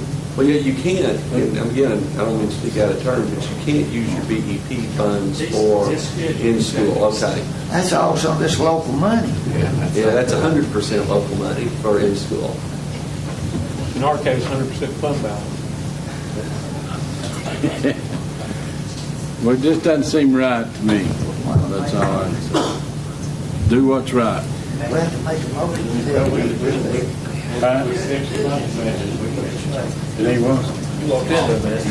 Make a motion. Well, I make a motion that we change this from hiring certified people to Don't say hire, because you could hire certified well, people okay. at substitutes pay. I'll make a motion that we don't pay the in-school suspension teachers as full salaries unless they have a degree. I'll second that. Yeah. I've got a conflict. You can abstain. My brother's an ISS teacher at Jacksonville Middle School, so I didn't know that. he was hired. He was miss. I think the first thing is, I don't know what kind of level these people are at. Notify them and give them a chance. No, I don't think you. I mean, we've already started school. Not school, section, these people. That's. And to what Sarge said, the person you got at Jellicoe's been there since Dr. Blevins was here. He's also your bicycle coach. Well, I wasn't talking about no individual. I was just. Well, I'm just saying, he's been there since Dr. Blevins implemented the program. Right. In high school, everybody knows, I mean, we moved in, there were coaching positions, especially at Kemper County High School. And I believe we got around the bid process, you know, and that's what happened. We used those positions then to move people into. But, I mean, if y'all want to change it, that's fine, but I think you need to, these people, this guy's been here for 6 years. You got one at the high school that's been there for, 3 years. And Parker's been over there for 2 or 3 years, and I think you ought to give it a chance before you take action. Now, Johnny, that's right, except those guys have been working 3 or 4 years like that. They ought to go to school and got their degree. Well, they are going to school. They are. Well, okay, how many years did it take them to go? Well, when you're working full time. When you approve this motion, we're going to be back here, Donnie's going to be in a position, you know. He's going to be in a position to hire some new people. Exactly. I mean, He wants to. Well, I think you all do what you want to, but I think that would be the fair thing. Well, now, here we're going back. Now, I don't have a thing in the world against our coach. They've done a good job themselves. Are we going to change the system to suit one person? No, we're going to ask, we're going to find out where they're at on their education level. All right, let's clean this back up next month. But now, Got to give it between now and then, we can find out if they're going to get it. It's not there. There's a. Yeah. I would withdraw my second.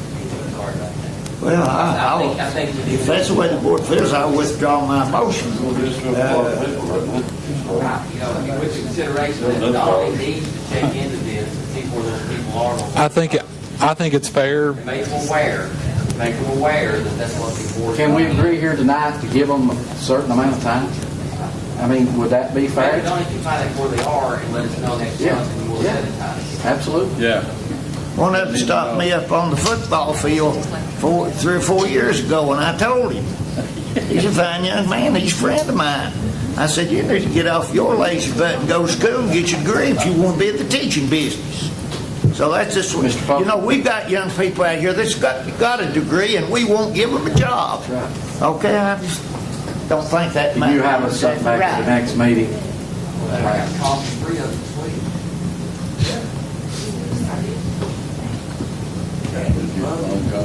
We should have done this back. All right, so we'll defer. I guess we'll wait for Donnie to come back next month, report to us how far. I can personally speak. You know, my brother, he's about a year, I think, by the spring. I mean, these people are going to school. They're holding down a full-time job. They're going to school. They're making an effort. It's not like they're just. But all righty. Anything else? Let's see. Where are we at on the agenda? Let's see. Legal matters. Dale, you went over the contract with us. Other things, as you all are aware, you have a new chancellor that covers Campbell County. Judge Tillman was appointed to serve out the remainder of Judge White's term. He went through his docket, or Judge White's former docket, and pulled every case that was still on the board, and we had a full day meeting, all of the area attorneys, to just see what was out there. If you read in the paper, you're going to find that there is an old lawsuit from 2000 that we weren't made aware of during our transition time when we took over from the previous attorney. Apparently nothing has been done on it for 2000, and they referenced in court that the participant may in fact be dead. So if you see that case and it's a new one, you haven't heard about this, was not on my staff. They cannot question a board member without me being present, but I've given them permission, Mr. Poston, for you to speak freely to Mr. Knight's office. If at any time during any questioning you have concerns, call me and I'll come up and be there, but he's pretty easy to work with. And finally, I want to thank you all for the kind words you gave about the death of my father. And I wanted to share something with you because I know most of you are spiritual. As you all may know, it was this time last month at the board meeting that I found my dad dead. And usually I stay here till the bitter end. That it's just like normal. When I'm done, I usually stick it out with you guys. And I just had an odd feeling that night about going to my dad's house. And if you remember, I passed Josh a note saying that I wanted to go up and get my dad something to eat. He had been a little ill, and when I got home, I found him deceased. And it's just odd that you feel things like that. And spiritually, I don't know if it was something that was told to me to do, but I wanted to thank all of you for the kindness that you've shown, because it's been a rough month on my family, and y'all have been very kind. So, good friends. So, thank you. Thank you, Dale. That's all I have, Mr. Chairman. Thank you. Recognize School Board Member Sarge. I got a couple of things here. I know the money's tight and everything like that, and checked with every principal last week, and we don't have a nurse on that side of the mountain. I found out yesterday. We got one, works 3 hours a day, 5 days a week, 5 schools. I might be wrong on that, but I know she's hired for 3 hours a day, and that's the only nurse we've got over there. We have 5 schools. I just wonder what we're going to do about it. We made the statement, we're just now getting in all of the information on all the diabetics and all the children dead depends. So we're going to try to get all these schools covered. That's kind of an emergency group. And we are half a nurse short before we were this time last year. Well, I kind of think we need a nurse. I know the money's tight, like I said before, but like we're talking about the RSO officers and whatever, we need them too. Absolutely. But what if a kid falls and breaks his leg out there, wide open, Elk Valley, wherever? You got it. State, state, just money for 2, and then the others. We've got 2 over now. No, I said the state, census, enough money. All right, I'll drop that for you. I got 3 RNs. Yeah. Okay. I requested before I got sick, a list of personnel that works in the central office and their job and their salary. And it's been 3, had a heart attack on the 7th, and I still ain't done it. I haven't received it.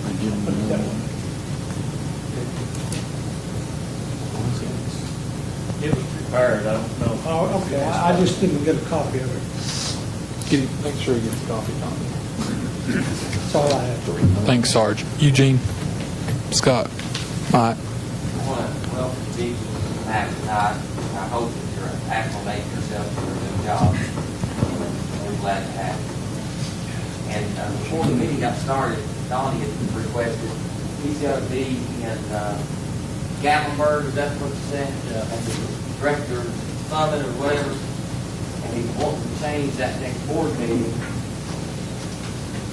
Is it that whole week, or is it? We go from 8th through the 11th. 8th through the 11th? And I know the last 2 years it's fallen during the board meeting, and I always drive in and then drive back down this year. It's been 9 months. Maybe change it to the following Tuesday, or any other suggestions that matter? That's a Tuesday before. Yeah. Got the Tuesday before. The Tuesday before. The first Tuesday? If it's, yeah. What about Dale? That's Tuesday after Labor Day. If I can't be here, I'll have somebody from office here. So it's going to be Tuesday, the 3rd. It's better than the 17th. Yeah. Because Yeah. That 16th is the regular county commission meeting. Larry can sit it. We don't want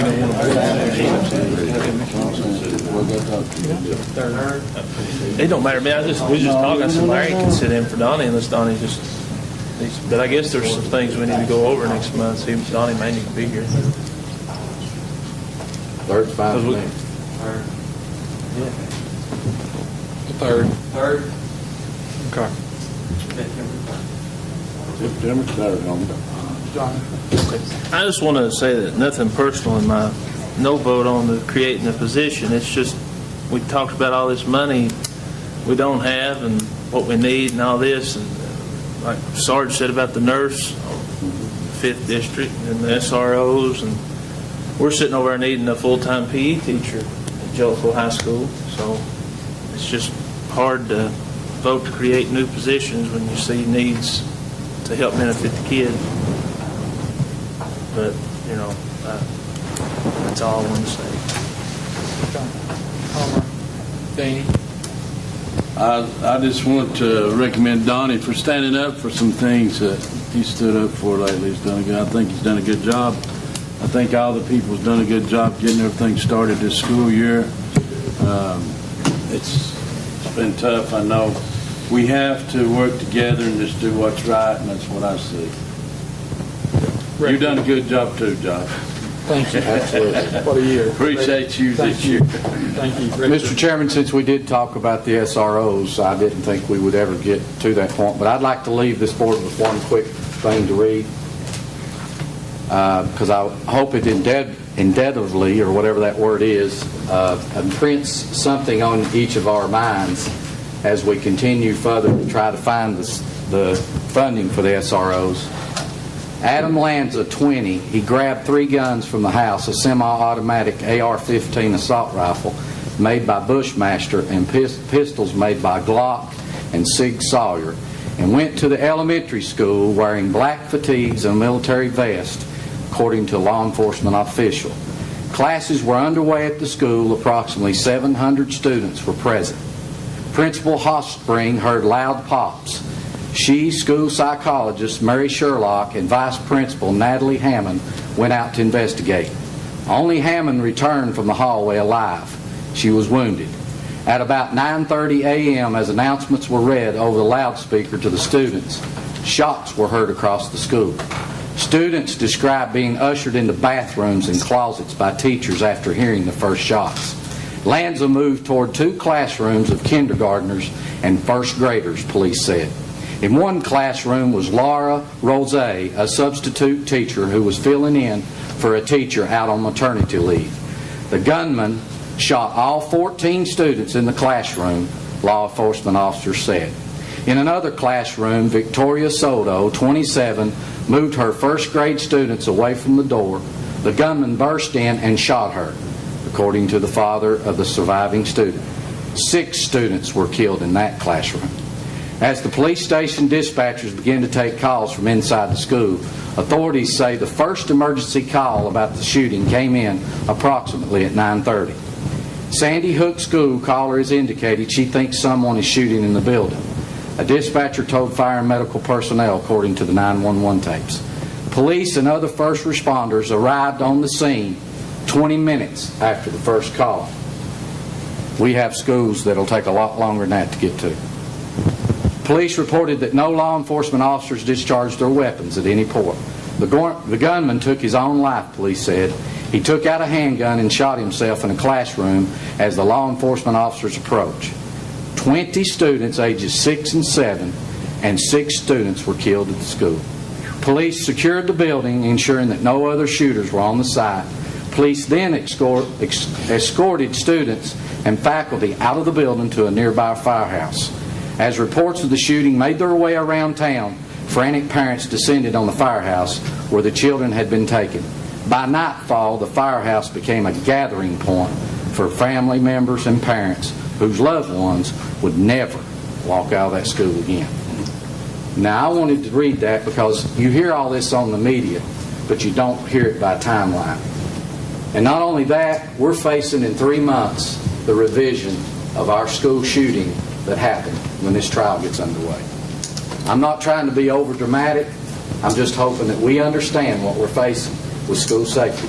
And as elected officials, I hope we all stay together and try to find better ways to secure these buildings and keep these teachers safe, these kids safe, and everybody that's involved in the school system. And be highly aware that these emotions are going to come up in about 3 months. And Mr. Poston, I charge you to be very diligent in what comes around here in the next few months, because there's going to be a lot of media coverage and there's going to be a lot of information being put out and revised. And we do not, hopefully, pray to God that we have anything else, but we need to do everything we can to have it. And I thank you all for listening. And you know, one of the saddest things, we as educators, 20 years ago, we didn't have a name like that. When you worry about the kids' heads, you worry about the kids' health, you worry about all these things. My prayer every morning is I go to work every single morning. Lord, you're Yes.